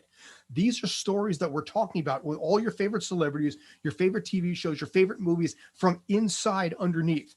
You know, upcoming, I'm probably going to be talking about Bull Pullman on The Sinner, Hugh Jackman on Greatest Showman. By the way, he is a hell of a nice guy. I'm just going to be real on that one, you know, and we have all of these people. We're going to be starting bringing in guests, you know, actors, celebrities, you know, people that are on TV shows right now. I'm working on some stuff like that. So we're bringing in Donnie Wahlberg. Okay. Donnie Wahlberg, New Kids on the Block or whatever. Can you bring him on so I could have people say here, you don't know this. People say I have a voice that should be a singer, should be everything. You do. When how do you know? You never hear me by my shower head? Clap, stand, clap. I also do voice work too. So I hear it in certain voices, and I just finished up one earlier today. So it's, yeah, you have a good voice for that. I think you'd have a really good voice for one of those things where it's like, thank you for calling Dr. Finkelstein's office. For the main front desk, press 1. How do you know my uncle, man? What's that? Is your uncle Dr. Finkelstein? Never mind. No. He was our school psychologist when I was in high school. Happy Hanukkah to him next week. Yes, Mazel Tov. Yeah. Yeah. All right. So Tales from the Film Set. Okay. Yes. Let's tell everybody again what time does the Sports Den and Tales air? Sports Den is 4 to 5 p.m. Eastern on Tuesdays, and then 5 hours later at 9 from 9 to 10 p.m. also on Barnburner Barnburner Radio Network is Tales from the Film Set. All right, and the Tales from the Film Set, I urge you to check out both shows, but Tales from the Film Set, nowhere. It's the first time ever that you have, and we have professional. You hear him here. We have go ahead. One thing I want to say also is if you have a question about a specific TV show, movie, celebrity that you want addressed, ask us. We'll find us on social media, on Twitter and things like that. Ask me. We have the stories. There's a pretty darn good chance, if it's somebody or some TV show, we've got stories firsthand of it, to tell you what's going on behind the scenes. Sorry, I got a story about Scott Churchson. Okay. I got a story about him. Is it true or not? You're a big New York Yankee fan. I am a suffering New York Yankee fan. Yes. I have a story that when you were 11 years old, mm-hmm. You went down to Yankee Stadium. You wanted an autograph and you started crying like a baby when the security guard took you aside and said, you can't ask for the autographs. This is the New York Yankees, not the Toronto Blue Jays. But see, here's the thing, when I was 11 years old, we were dealing with the 1980s. So, for a lot of the people that are listening, a lot of the people that are hosts to this, there was no 1980s. They were born well after that. So the Yankees at that era were a disappointment in a lot of ways. They had really good records. 1985 season, for example, they won 97 games, but under the playoff format, they never made the playoffs. So 1985, guess who went into the playoffs? Kansas City. Yeah, and losing 3-1. You have to mention that, okay? Up 3-1, and yeah. George Bell caught the final ball against the New York Yankees October 4th, 1985, the first pennant for the Toronto Blue Jays. Sorry to bring back bad memories. Great, but you did get less than 10 years later. You did win back-to-back. Yeah. How many times have you won back-to-back? Well, the Yankees won back-to-back back-to-back. 98, 99, 2000. Oh, that doesn't count. Okay. Because again, the old, like Gary Bettman now, who signs a deal with the players in June and the collective, well, that doesn't count. That doesn't count. Yeah. That doesn't count. All right. So there you go. Final question before we're joined by another host here or another guest. The Rangers hockey. Rangers. Yes. Lafreniere not playing for the Canadian juniors or whatever. Hockey looks like they may be going on hiatus permanently. Yeah, I know. My God. The Rangers changed their mind. I don't know. This is so up in the air right now. Here's what I will say. Being a Devils fan, the Rangers are top spot in New York. It doesn't matter how that team is doing. It doesn't matter what is going on. They're always the top point. So who knows what's going to happen with this? Who knows where basically, Alexis is going to end up being. This entire NHL season is so up in the air. I will be darned if I have honestly a legitimate answer on this. I don't. I'm really hoping. Basically, I'm hearing maybe January 1st, things like that. But it'll be interesting to say. Okay, tell everybody as we conclude this segment. Tell everybody how they could get a hold of you. All right. So I am literally the only Scott Churchson in the country. So you Google me, you're going to find me. Scott with 2 T's, Churchson, CHURCHSON. It looks exactly like it sounds, but it seems complicated when you first hear it. But yeah, Twitter, Scott Churchson, Instagram, S Churchson. Like I said, you look up at Churchson, you're going to find me. I'm also an only child with no cousins. So you Google me, you Google the last name, you're pretty much going to find me or my father. That's about it. So. All right.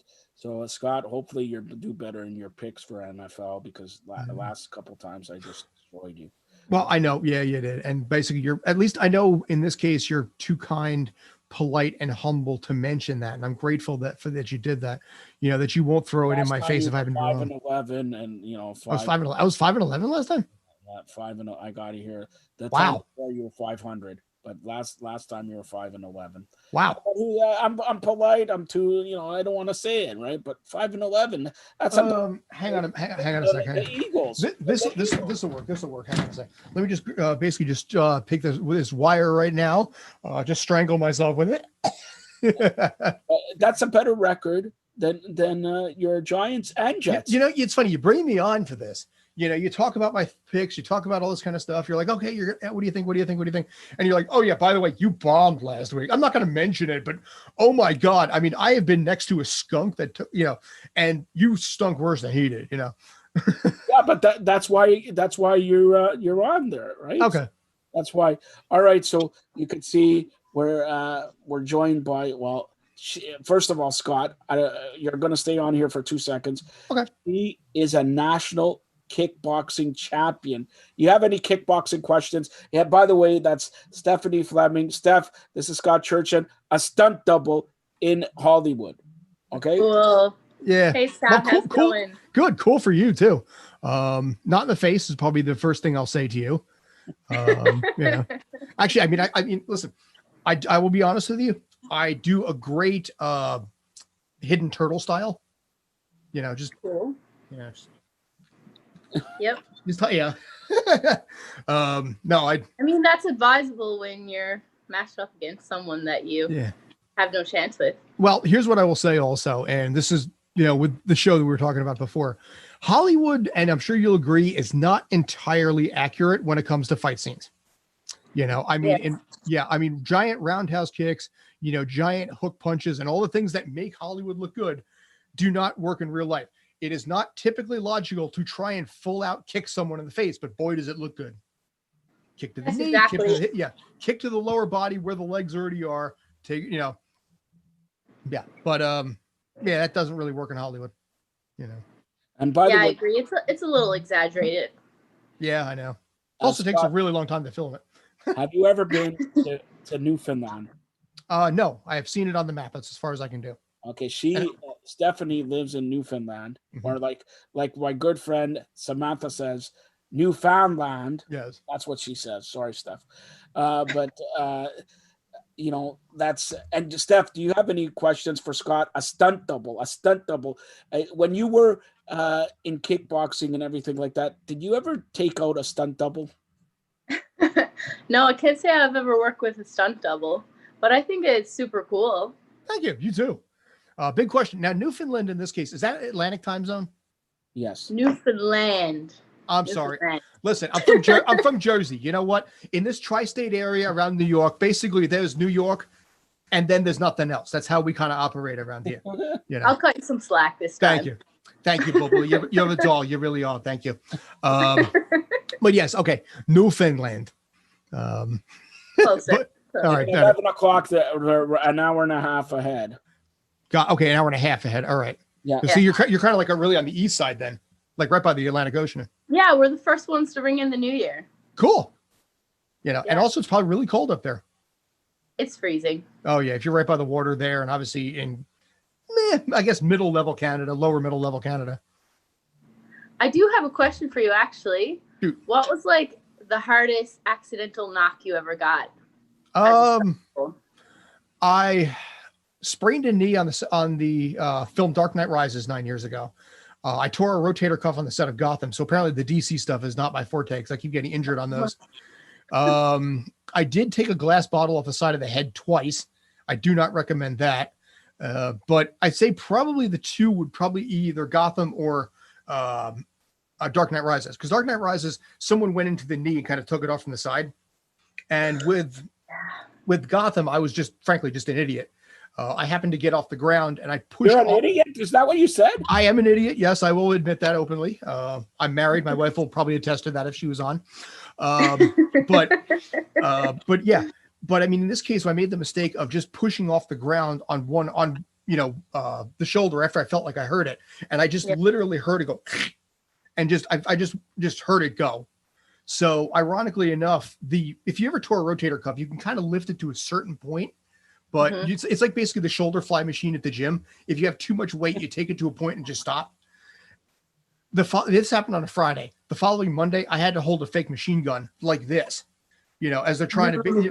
So I couldn't actually hold the gun, with a shoulder that wasn't actually working. So that's probably one of the worst, if not dumbest things that I've done. Yeah. And I don't know. You had to switch hands? No, had to hold it the opposite way? It had to be done that way because the way the cameras were pointing, they wanted to show the front. in this case. So they wanted to show it that way. So as the drive-by shooting was, as the drive-by was going kind of like camera left to camera right, the camera was facing that way. So you had no choice to do this, because if you did it the other way, they'd only be showing your back. So they had to show the face in this case. So. And I don't know if you know this, Steph. He has appeared on America's Got Talent. Do you want to show? Yes, Scott. Yeah. You want to show what your secret talent is? That's something basically that's worth mentioning for Tales from the Film Set. You know, the conversations that I had with Nick Cannon and all the rest of them, because that's honestly a heck of a lot of fun, because Nick Cannon's a heck of a nice guy. You know, we were sitting there talking about cartoons. We were talking about all this kind of stuff. Howie Mandel had the show Bobby's World, which I was raised on. So we were talking about stuff like that. I mean, this is, like I said, this is what Tales of the Film Set is all about. All right. I feel like I can almost do that. Oh, she can do that. Okay, go, Steph. Go. Steph. Is this what you're doing? You got to be basically 90 degrees. For anybody that's watching it, you know, basically you're listening through like SoundCloud or anything. I basically turn my fingers to a 90-degree angle. So if I flip it, you know, like this kind of, you can see my ring fingers are physically touching one another at a 90-degree angle from what they're supposed to be. Freaky. I had heard something at one point that maybe it's something called Ehlers-Danlos syndrome. I've never had it tested, but it's some kind of a weird like hyper flexibility of the joints that maybe I have. I don't know. I've been able to do it since I was like 5. You know, I just thought everybody could. Can you put your legs behind your head? Yeah, try that right now. Forward, or I'll say, tell you what, legs behind my head. Oh my God. There. See, it's behind my head right now. No, I can't. The worst I ever did, though, is in karate class, I did accidentally knee myself in the teeth. because you know what it is when you're warming up, you know, they just do the high leg kicks and everything just to loosen yourself up. And I came up too high, and I guess my body was tilted just a little bit forward. And yeah, I literally kneed myself in the teeth. And during all the warm-ups, I'm sitting there touching all my teeth to make sure that they're in, there's no damage or anything like that. So yeah. How long did it take you to live that one down? Nobody saw it. What? Nobody saw it. I guess they were so focused on what they were doing. You know, yeah, that's the first thing you do. The first thing you do is make sure that, you know, that you're physically okay and you haven't done any real stupid damage. Second thing is to find out if anybody else saw it, and nobody did. And I was like, oh my God. You know, so I mean, I told, you know, like my mom later, and she's like, yeah, you're an idiot. Thanks, Mom. Sounds like a Miss Land mom. Mom's good that way. Straight anyway. Yeah, exactly. You know, mom's always been like that, and that's not a bad thing. You know? So Scott, you mentioned Mike Tyson fight Saturday. Yeah. I had Steph on to talk about the fight, but I know Steph and I are interested in what you have to say, because this, remember, kickboxing national champion. Let me hear what you have to say about that Mike Tyson fight. It was basically a glorified sparring match with occasional hugging built into it. You know, I mean, there was so much clutching and grabbing, so much hugging in there. You could see, I got the impression these guys were not trying to go full tilt with this. You know, I didn't see the pure, what I would call savagery that Mike Tyson used to have, because he's a different person. It was an exhibition. It was an exhibition. Yeah. I think if Tyson had decided to go full tilt, he would have absolutely won the fight. I think the general consensus is he did win it, but it obviously it was called a draw, fine, whatever. Actually, you know, I don't know if you guys, we haven't talked about this stuff. If you saw the scorecards, one judge had it 3 rounds for Tyson, like 3 rounds. One judge had it even, and then another judge had it 3 rounds for Jones. It was a draw. But who in their right mind picks 3 rounds victory for Jones? Jones maybe lasted 20 punches. What I saw also, I was looking at the scorecard. I forget what round it was, but it was like 18-17 Tyson, 18-16 Tyson, and then 9-20 Jones in that round. And I'm like, what? But like I said, I think these guys did it more for the novelty and the attraction and just getting back into the ring. I mean, remember, Mike Tyson is a different person now than he was back then. You know, I mean, regardless of how you feel about the whole, 420 acre ranch that he has, he is a lot softer of a person now. I mean, for God's sakes, he had a cartoon show.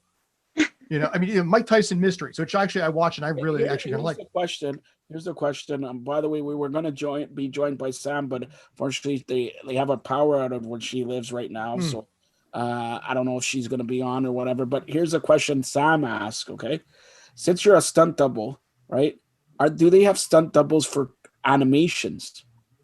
Animated stunt doubles? No, only in the foreign projects. You know, I mean, I found that. I mean, I've been watching Animaniacs on Hulu.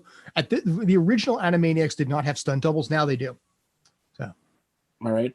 And here's another question: who's the most famous actor or actress, put it that, male or female, that you've worked with? Hugh Jackman has got to be up there. I mean, very kind, very outgoing, very grateful. I mean, remember, he was not supposed to be Wolverine. That job was supposed to go to Doug Ray Scott, who couldn't do it because of Mission Impossible 2. I think he has never, ever, ever forgotten that. You know, I mean, I think right now I'm trying to think what else. Well, Christian Bale. I mean, God, he was nice as heck on Dark Knight Rises. George Clooney's been pretty level. Liam Neeson, surprisingly, also. You don't really know what to expect with him, but he was pretty chill on Nonstop. And that was a really miserable couple of days, too. Ugh. Steph, what's your favorite movie? I'm a huge Marvel fan, honestly. Okay.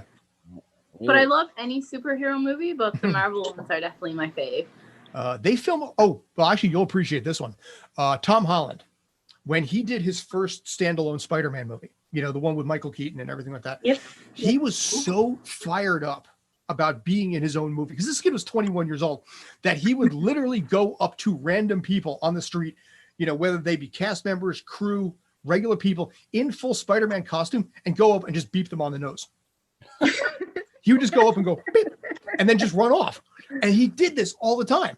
A buddy of mine named Rich, he happened to him. He's just standing there, and Tom Holland is running up in the Spider-Man outfit and just goes boop, and just runs off and boops the next guy. So that's Marvel for you. Let me ask you this. Like you mentioned, stunt double and working on film sets and all that. If I was to ask you, what's your dream position? What's the dream job that you have as a stunt double or working on forget about stunt double, like, you know what I mean? You know what I really want, and this is going to sound a little bit out of left field here. I want to do voiceover animation. Really? I mean, I'm reaching a point right now. That's here. You're on worldwide TV here, okay? All right. So let's tell me exactly what you're looking for here. You know, you're looking for something specific on this. You know, I don't bloody know. Somebody in Newfoundland.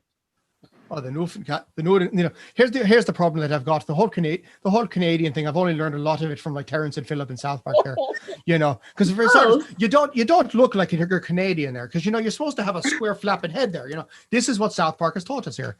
I don't know. I've never actually really tried a Canadian accent, so I'm doing the best that I can with what I'm thinking from South Park. All right. So what if I was to ask you, what's your best? Give me your best accent, period, of anything. All right, listen, Bobo. I honestly don't really know what my favorite is and my best and all this kind of stuff. You know, I mean, I've got a Jewish mother, so you know, she's a self-denying Jew, by the way. I just want to point that out. Not that she's a self-hating Jew. She denies that she's Jewish. Okay, she's a born-again Christian. She does not talk about being Jewish.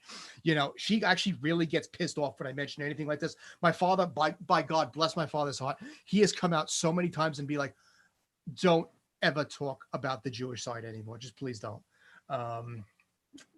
You know, I mean, I don't know. It's got to sit there like this. You know, you got to call, you know, the whole construction worker thing. Again, I'm from Jersey here. You know, I can sing like this if I have to. Hi, I'm the Frog here. Today we're going to talk about the letter C. C. And I've lost that one. All right, let's see. What was it? What was the name of it? I think you need to get you kicked in the head one more time for you. Oh, yeah, right. Well, yeah, I've got the whole British thing going on there too. I suppose if I had to do something like that. But, you know, you with the sad eyes, don't be discouraged, though we realize it's hard to take courage in a world full of people. You can lose sight of it all. I see your true colors shining through. All right, Cyndi Lauper. So that is Scott Church. And Scott, once again, tell everybody how they can watch your shows, and fans, again, we do first here, the first ever Tales from the Film Set. You don't know anybody tells secrets here, and honestly, you're watching her. She's going to host the first ever kickboxing show here on the Barn Burner TV network and Zingo TV channel 250, her network, Zingo TV channel 251, and also she's the co-host of the first ever women's mixed martial arts, The Wiseman Report, heard or seen tomorrow at 10 p.m. Are you, Scott, last question here, are you a fan of mixed martial arts? I am. I don't follow it as much as I used to. You know, I mean, I think here's my weird thing is that I start to basically fade away from things when they start becoming a lot more mainstream.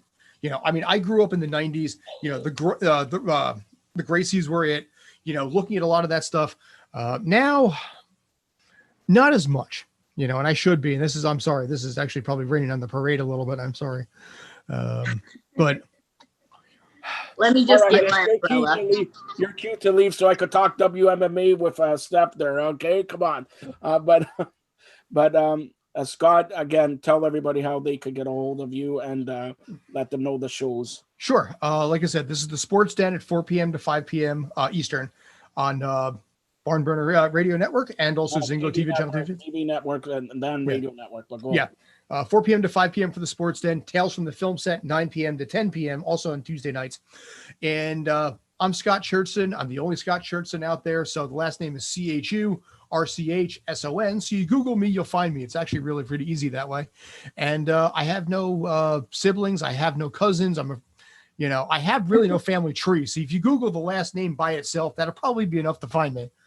So. All right, that's Scott Churchill, one of the best. Seriously, thank you. Great addition to the Barn Burner TV network, and he has. I promoted you. You got 2 shows now. All right. Thank you, and I appreciate that, dude. I really do. Yeah. Soon. When are you gonna have the 3rd show? Let's keep going with the 2. Not anonymous. Go anything opposite of what he says for NFL picks. Anything opposite. Oh, thanks. I don't know. I mean, I could do like, whittling class, woodblock, the woodblock hour with Scott Schertzen. Yeah. All right. So thanks a lot, Scott. We're going to talk to Stephanie here. Thanks. And seriously, Scott's a big addition to the Barn Burner TV network. Check out his shows again, Tuesday at 4 p.m. and at 9 p.m. at Tales from the Film Set with the crew there. Thanks a lot, Scott. Thank you. And congrats, Steph. Be awesome. Thank you. You as well. Take care. As you could see, that's Stephanie Fleming, of course, the co-host of the Wiseman Report with Kaz Wiseman, Friday at 10 p.m. on the Barn Burner TV network. Also, Zingo TV channel 250, her network, Zingo TV channel 251. All right, so let's. We were supposed to be joined by a friend of yours, Samantha, but Samantha apparently has power outage, so it's just me and you. Let's talk about WMMA, MMA, and kickboxing here for the time we have here. So let's start off talking about WMMA here.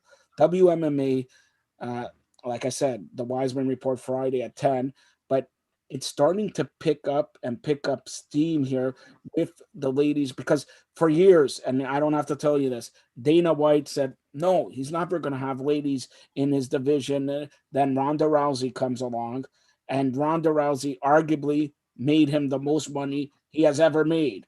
Okay, and now they had talk about Ronda Rousey transition to Amanda Nunes. All right, Amanda Nunes, arguably even better than Ronda Rousey. All right, now you see you're an athlete, kickboxing and all that, a national champion. When you started out as kickboxing and now WMMA and all that, when you started out 2, 3, 4 years ago, there was no future. Now, take us through every lady who's training and sees the light here and can be something. So when I started kickboxing 11 years ago, it was a very small community. It wasn't popular. There really wasn't a lot of females, but the first one that ever really stood out to me was Chris Cyborg. And I knew she made me believe that there needed to be a WMMA division in the UFC. And from there, there's 100 fighters that I fell in love with along the way. I mean, Ronda Rousey being one of them. She's obviously changed the game completely. And now Amanda Nunes and a lot of great fighters. And obviously, it's a sport that's just going to continue to grow. It's becoming popularized, that's for sure. And there's always new people being drawn to the sport because there is a place to go with it now. And you mentioned, when you first started out, Cyborg.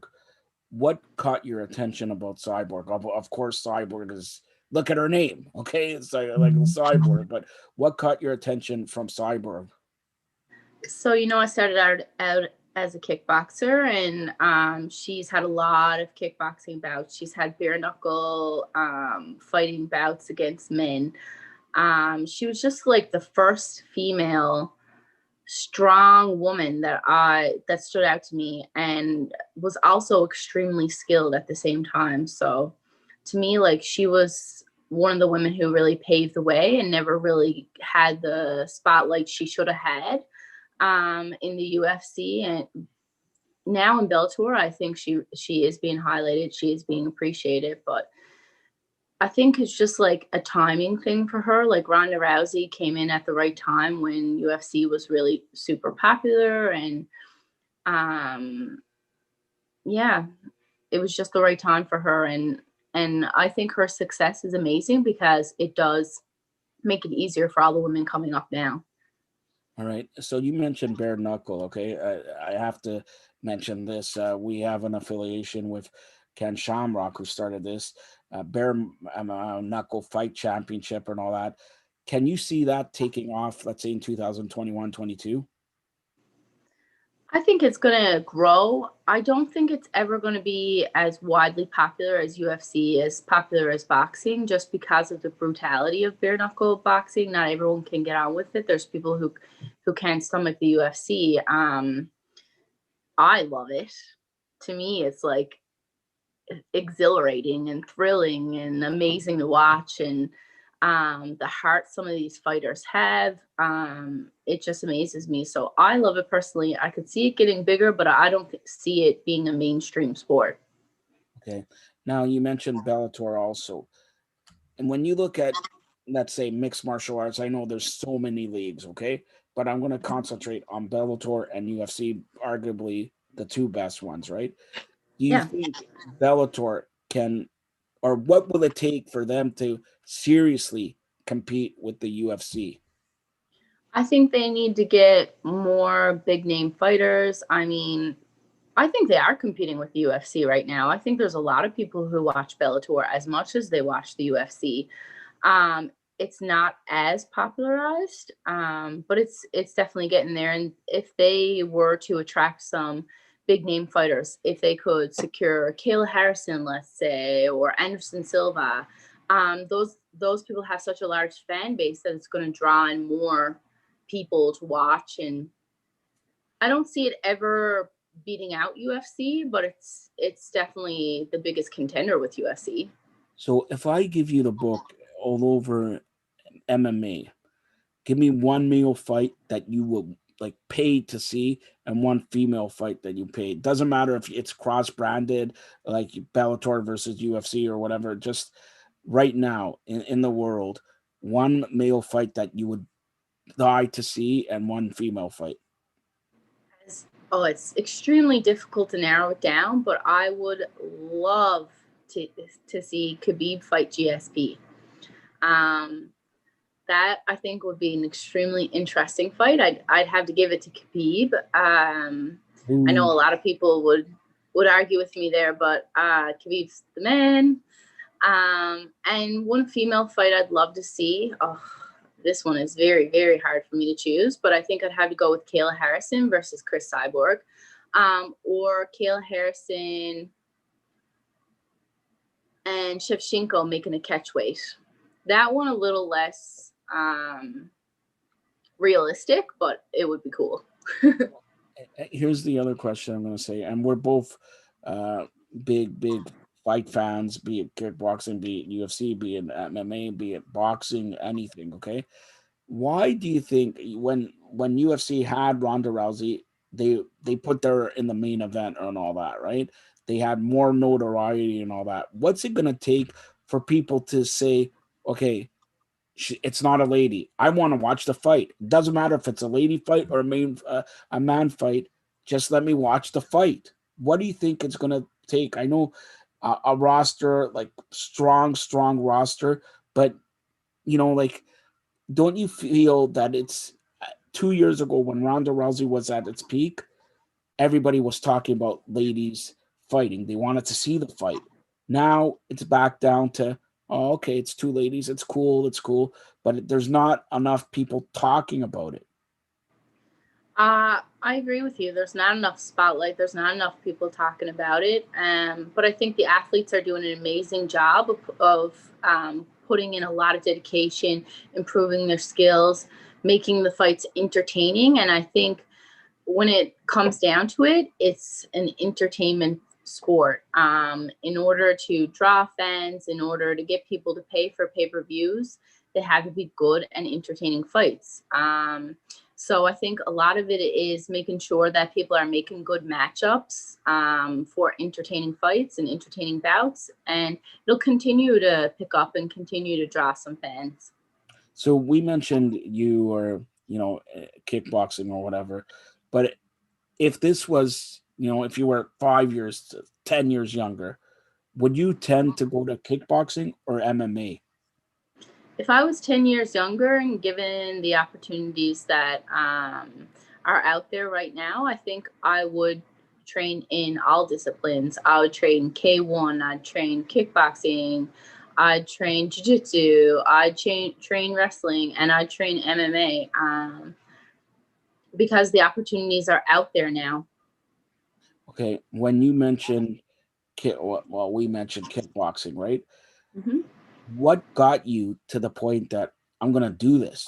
I'm gonna do this, and I'm gonna dedicate my life, because, like, for people who don't know, yes, she's gonna do a first ever kickboxing show, but it's dedication. Like when I asked you, even yesterday when we were on Lavish here, I asked you, and you said you're dedicated. You're not been retired. You're still living the mindset. It's all mindset of being a kickboxer, being quote unquote a fighter, and all that.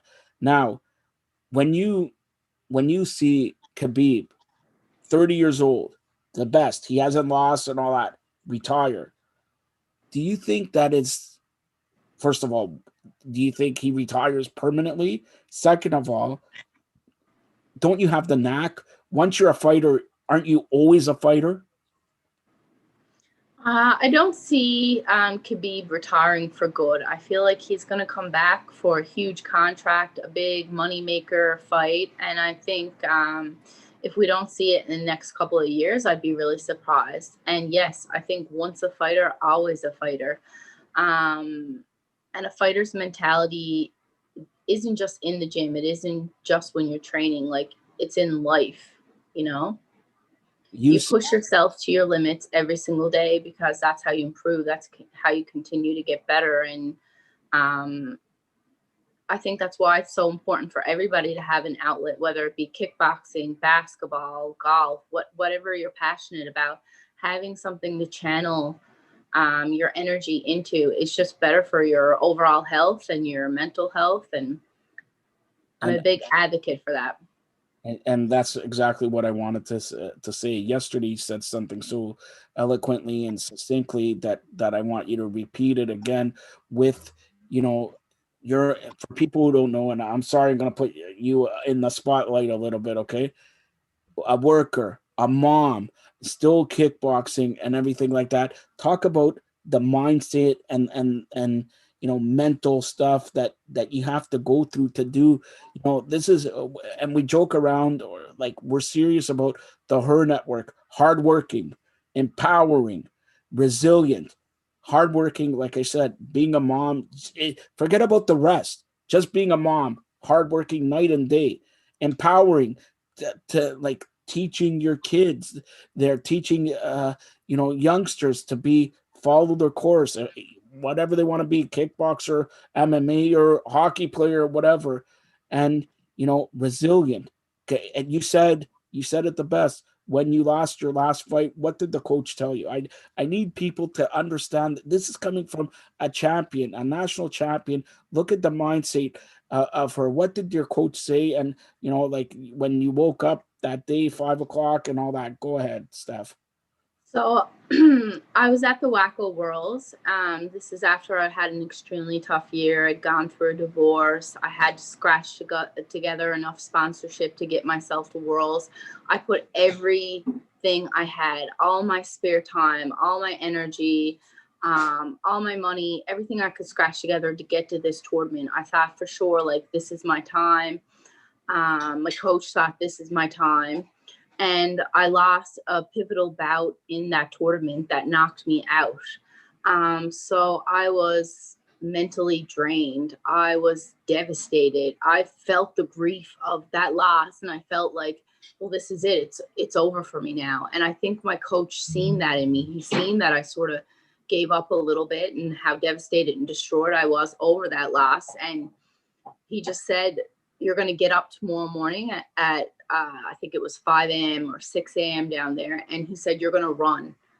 And he said, and you're not going to stop until you realize that no matter what, win or lose, a real champion is one who continues to push, who continues to take the bad and learn from it.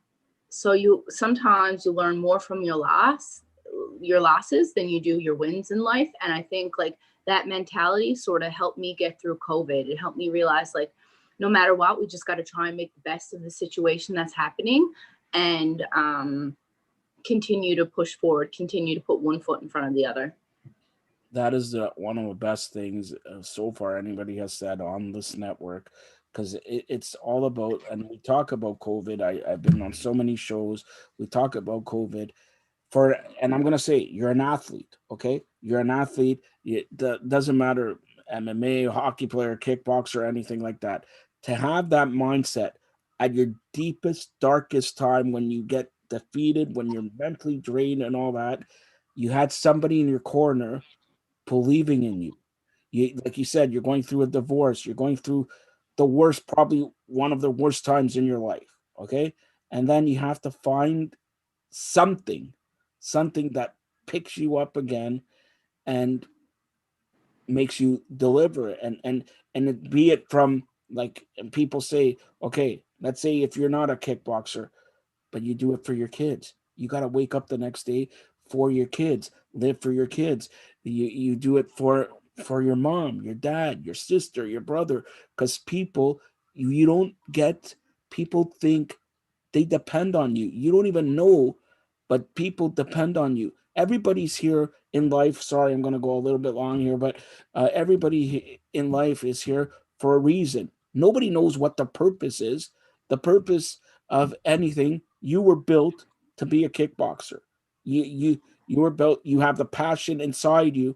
You have the passion, you have the heart, you have the determination to do something. And people don't understand that. It may take, you knew it, like you said, when you were 10, 11 years old. You may be 45 years old, and then you found the passion that gets you by. You never know what you find. You could be, there's some people who are 30 and I don't know what I'm going to do. I don't know what I'm going to do, whatever. And then suddenly it just clicks. It's like something turns on. So don't lose. And this is what I always say, you know what, Steph, and everybody who's on our team, 100%. don't lose the passion. The passion is what gets you by everything. If you lose the passion, why are you here? Why are you going to work? You're going to work for what? For the money, to support your family, to support you. That's passion. You don't want to wake up at 3 o'clock in the morning. Look, here's a perfect example. I don't even have to say it. Right now, it's 10 Eastern time. Where Steph is, it's 11:30 at night. Okay. We had just a couple hours ago on the wrestling show with me, Giancarlo, Aaron Stevens, Zanya, who was in Russia. I know but 3 a.m. in the morning, still doing a show.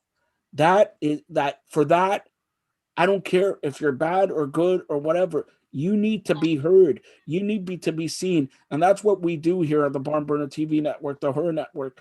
Anybody who has a voice, anybody who has the passion, look at, and I didn't know Steph for the last 2 weeks. I knew who she is or whatever, but she is a national champion. Why isn't people talking about kickboxing? Look, she could do it with her eyes closed. Look at the determination, the heart, the passion. We give people what they want. There should be, you know what? People shouldn't look at, oh, it's kickboxing, it's bowling, it's this, it's that. No, if you're passionate about something and that's your life because you've given your life to it, you should be talking about it. You can talk about it with your eyes closed. And it's the passion that has it. And nobody better than that than you to talk about, kickboxing and all that. Tell everybody, and forget about me rambling on. Tell everybody, I'm not going to say it. Are you a champion? And how many times have you been a champion? Yeah, I'm a 3-time national champ, and I compete on the Canadian national team at international events. So I've traveled all over the world for kickboxing, which has been a great opportunity for me, which is why I love the sport as much as I do. It's given me the opportunity to go to Waco Worlds twice now, and to compete at a world level and represent my country. Definitely brought me a lot of pride. I have 2 little girls who look up to me, and they see me following my dream, and that's the best example I can set for them, to find something that you love and to pour your heart and soul into it. I couldn't say it better myself. And you love kickboxing and you love the world of MMA. And now tell everybody on your show, the kickboxing show that will start early in the new year, what can people expect from it? So people can expect to see the Canadian national coach as my first host, which I'm very excited about. The very inspirational Muzamil Nawaz. They can see some up and coming kickboxers. We'll talk about everything from weight cutting, scoring, the pandemic and how it's affected athletes, what it's like to be a female kickboxer, what is the end goal, how's kickboxing changing. I mean, we're going to hit on so many topics. You're not going to want to miss. You're definitely going to want to tune in, and not just for fighters, not just for kickboxers, but there's so much passion, so much heart. I think it's going to be an entertaining show. And that starts early in the new year, and it's called, what's it called? What's the show called? In the Ring. In the Ring with Stephanie Fleming, starting on the Barn Burner TV network, the H.E.R network, and early next year. But Steph, also you're the co-host of the first ever WMMA show, the Wiseman Report, Friday at 10 p.m. So today's Thursday, tomorrow's Friday. So that's tomorrow. What do you have planned for tomorrow's show? So we have the amazing Jessica Camara, who is a pro boxer, coming on the show with myself and Cass Wiseman. Cass Wiseman is host of the Wiseman Report. So tune in for that, because we have a number of amazing questions to ask her, and she's gonna talk about a lot that I think is gonna hit home for a lot of female fighters, boxers, kickboxers, jiu-jitsu, WMMA. Tune in, because we have a lot planned for that show. Okay, and that vein, you said she's female boxer or whatever. Why hasn't female boxing taken off like these other sports? So I think female boxing is getting there. I mean, with Clarissa Shields and what she's done for pro boxing, and she's pulling in some bigger numbers now, and so that's also helping keep women in boxing, because one gigantic barrier for not just boxers, for MMA, for kickboxing, for jiu-jitsu, is pay. Women are paid a lot less than men. Women are given a lot less sponsorship opportunities than men. How are we going to change that, Steph? How are we going to change that? And how, like, speaking as a man, how's that fair? You go in the ring as a boxer, okay? You're a lady. I'm a man, okay? You bleed. You work your ass off to get weight and everything like that. So why is there a discrepancy? You're a lady. You should be paid like if people, and I don't understand this, like hockey players get $10 million or whatever, but the lady hockey players make up $1,000 a game. How's that fair? Exactly.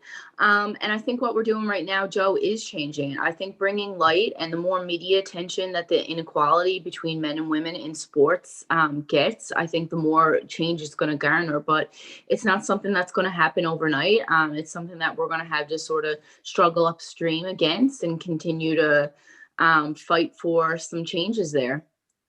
And in that vein, you know, I'm gonna say something. Yes, we started the H.E.R network, and I do it for my daughter to leave a legacy for my daughter, and I'm proud. The H.E.R network, hardworking, empowering, resilient. But you know what? I'm dreaming of a time that we're right now on the Barn Burner and the H.E.R network, but there's no H.E.R network. There's just a network. Period. We feature men, lady, anything. Because, like I said, you're a champion. I'm no different. I'm a guy, you're a lady. What's the difference? I keep on saying that. There's no difference. And again, we mentioned the passion, the heart, the determination, the blood, sweat, tears, the fight, the struggle, everything. What's the difference? Men struggle. And how come the men struggle? Like there was an article here a couple months ago, men mental health game and all that. How come the same article was not for the lady? Like you said it 5 minutes ago, what you were dealing with a loss. You're dealing with a divorce. First of all, the guy who divorces you, like, what's wrong with him? Anyways, you know, like you were dealing with all this, but then you found the inner strength. Maybe your coach had a big part in that, but your mentality wasn't at the place where it should be. But then all of a sudden, a switch came on, and I can do this. All and people who are watching, especially the young ladies, young men, everybody, more young ladies, a switch comes on. You can struggle in school, but you're always there. You always can go a little bit harder. And when you think you can't go, you go a little bit harder. And then reach out. Here's the one problem that I've seen. You know, my daughter's 13, your daughter, I think, is 12, you said, or something like that. The one problem, they're too scared to reach out for help. Reach out for help. Help is always from the mother, from the father, from the brother, from the sister, from the uncle, aunt, grandmother, grandfather, anybody. And it doesn't have to be your immediate family. You never know. Not everybody's bad. Reach out and help. People will help you. And if they don't help you, somebody else will help you. Because again, like I said yesterday, in life is to be lived. Live the one way. How you treat people. You treat people with respect, honesty, and willing to go the distance. And again, everything here, and I'm sorry about this, I'm going to say it, everything in life is passion. If we look, people could talk, I could talk, you could talk, or whatever. It's the passion. We're passionate about, you talk about WMMA, you talk about kickboxing, about sports, about it. Like Sam, she should have been here, but you know, with the power outage, she's passionate about life. She's passionate about entertainment. And look at her. We take the people who never had a chance and people put them in position. And look, and I'll say this as sort of the captain here, it's on me. I'll take the blame. You just put yourself out there and give me 110% to your best abilities. If you fail, you don't fail. I have to pick you up and say, okay, better luck next time. You know, like that goes a long way, because you as a fighter, how many times has that or somebody said that to you? Okay, you lost a bout. Now, are you going to sulk? You sulk for 5-10 minutes and then you on to the next. Life goes on. Yeah, definitely. I mean, that's even something my dad drilled into me as a young girl. You just keep trying and keep trying. If at first you don't succeed, try again, was his famous saying when I was a child. So, I mean, it's not just for the sport that you love, it's for everything in life. You're going to fall 1,000 times before you get to the top of the mountain. You know, you just got to keep grinding, keep working. And if you love it as much as you want the success, then you'll get there, you know? And when you're at the top of the mountain, you got to even work harder to stay on top of that mountain. Exactly. Because there's people just inching their way to the top of the mountain. And, you know, like the best, and I always say this, the loss you had, and I don't, like, I know you for 2 weeks, basically, okay? And you can tell anybody, 2-3 weeks, okay? The loss you had was the greatest thing that has ever happened to you. Through losses come the biggest win. Through losses, remember what I'm saying. Through losses come the biggest win. Like, you hear it all the time. I hear it all the time. You need to lose to win. You need to lose to win. Put that in again. I gotta win. All I do is win, win, win, win. Look at the song. Win, win. All I do is win, win, win. No, you need to lose to win. And look, when you do lose and then you win, it's even more gratifying. And then when you win, you know what it takes to win. So you go at it even more harder to keep winning. Definitely. Like, if you want something you've never had, you have to do things you've never done. So what I took away from that loss is like how to stay resilient, how to like implement changes in my fight camp, to ramp up how hard I was working at the gym. And it just, like, it keeps you going, you know? What is your greatest weakness? I would say that before that loss, I would have said that my greatest weakness is that I truly didn't believe myself. So I worked on my mental strength. I had affirmations, I had a fight journal, and I would say all these things to myself. I would tell myself that I believed it, but I truly never believed it. And now I feel like I trust in the hard work, and I trust in myself, and my confidence has just grown so much that that's no longer a weakness for me.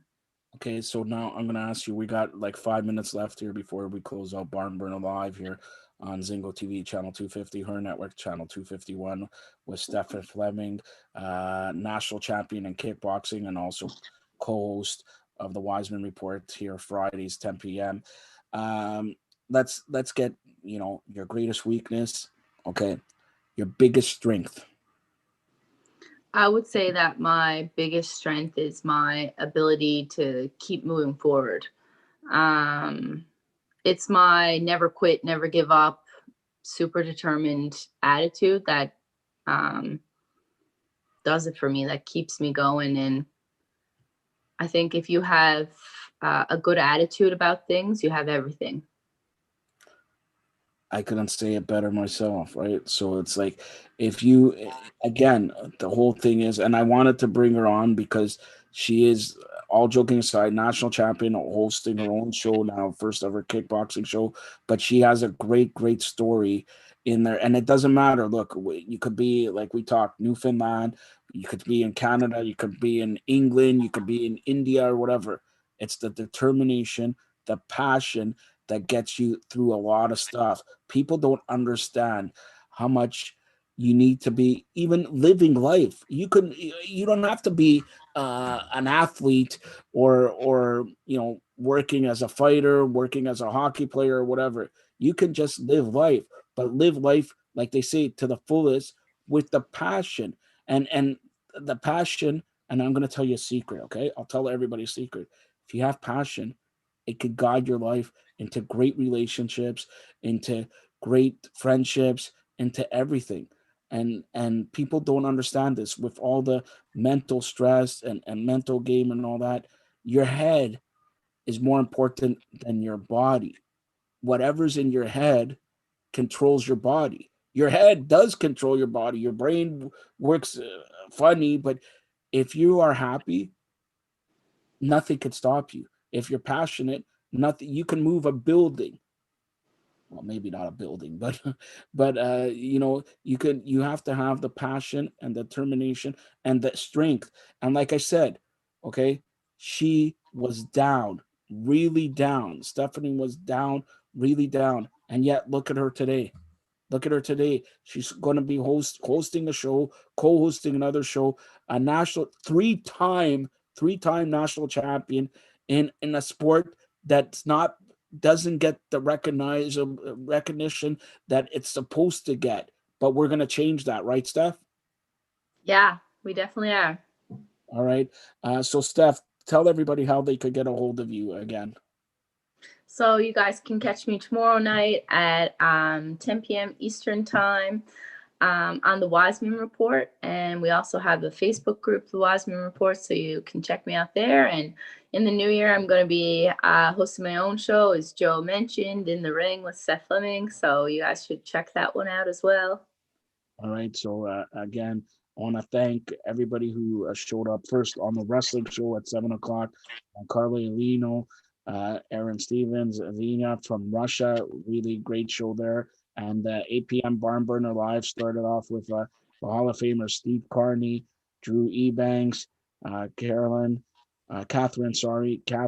and just as I was saying, Scott Churchin, and you saw Stephanie Fleming. I also want to thank our producer, Teresa. Teresa has been an amazing job throughout her time here on the Barn Burner Network. And stay tuned for more great programming every day here. And remember, if you go out, wear your mask, stay safe, and all that. And Steph, like I'm going to say this, you're more than welcome anytime here on the Barn Burner Live, the flagship show for the Barn Burner Network, but especially 2 weeks from today, our year-end extravaganza on December 17th, our year-end extravaganza. I know you're going to wear your party hats and everything like that, but our year-end extravaganza, everybody from the Barn Burner Network and the H.E.R Network is invited. We're going to have a great celebration. And if I don't see you, Steph, it's Stephanie Fleming's birthday, December 14th. She's going to turn that's it. So happy birthday. Teresa, you want to come on and sing happy birthday? Never mind. December 14th, happy birthday. And remember, we'll check out the Barn Burner and Barn Burner TV network here on ZINGOTV channel 250. Also the H.E.R network, ZINGOTV channel 251, and the Barn Burner Radio network, 122 platforms. Again, thanks for watching Barn Burner Live. Thanks a lot, Stephanie. And thanks everybody who has joined us, and our producer, Teresa. Until we meet again next Thursday, this is Joseph Pasek bidding you a goodbye. Stay safe, everybody, and continue to watch the Barn Burner TV network. Thanks a lot, Steph.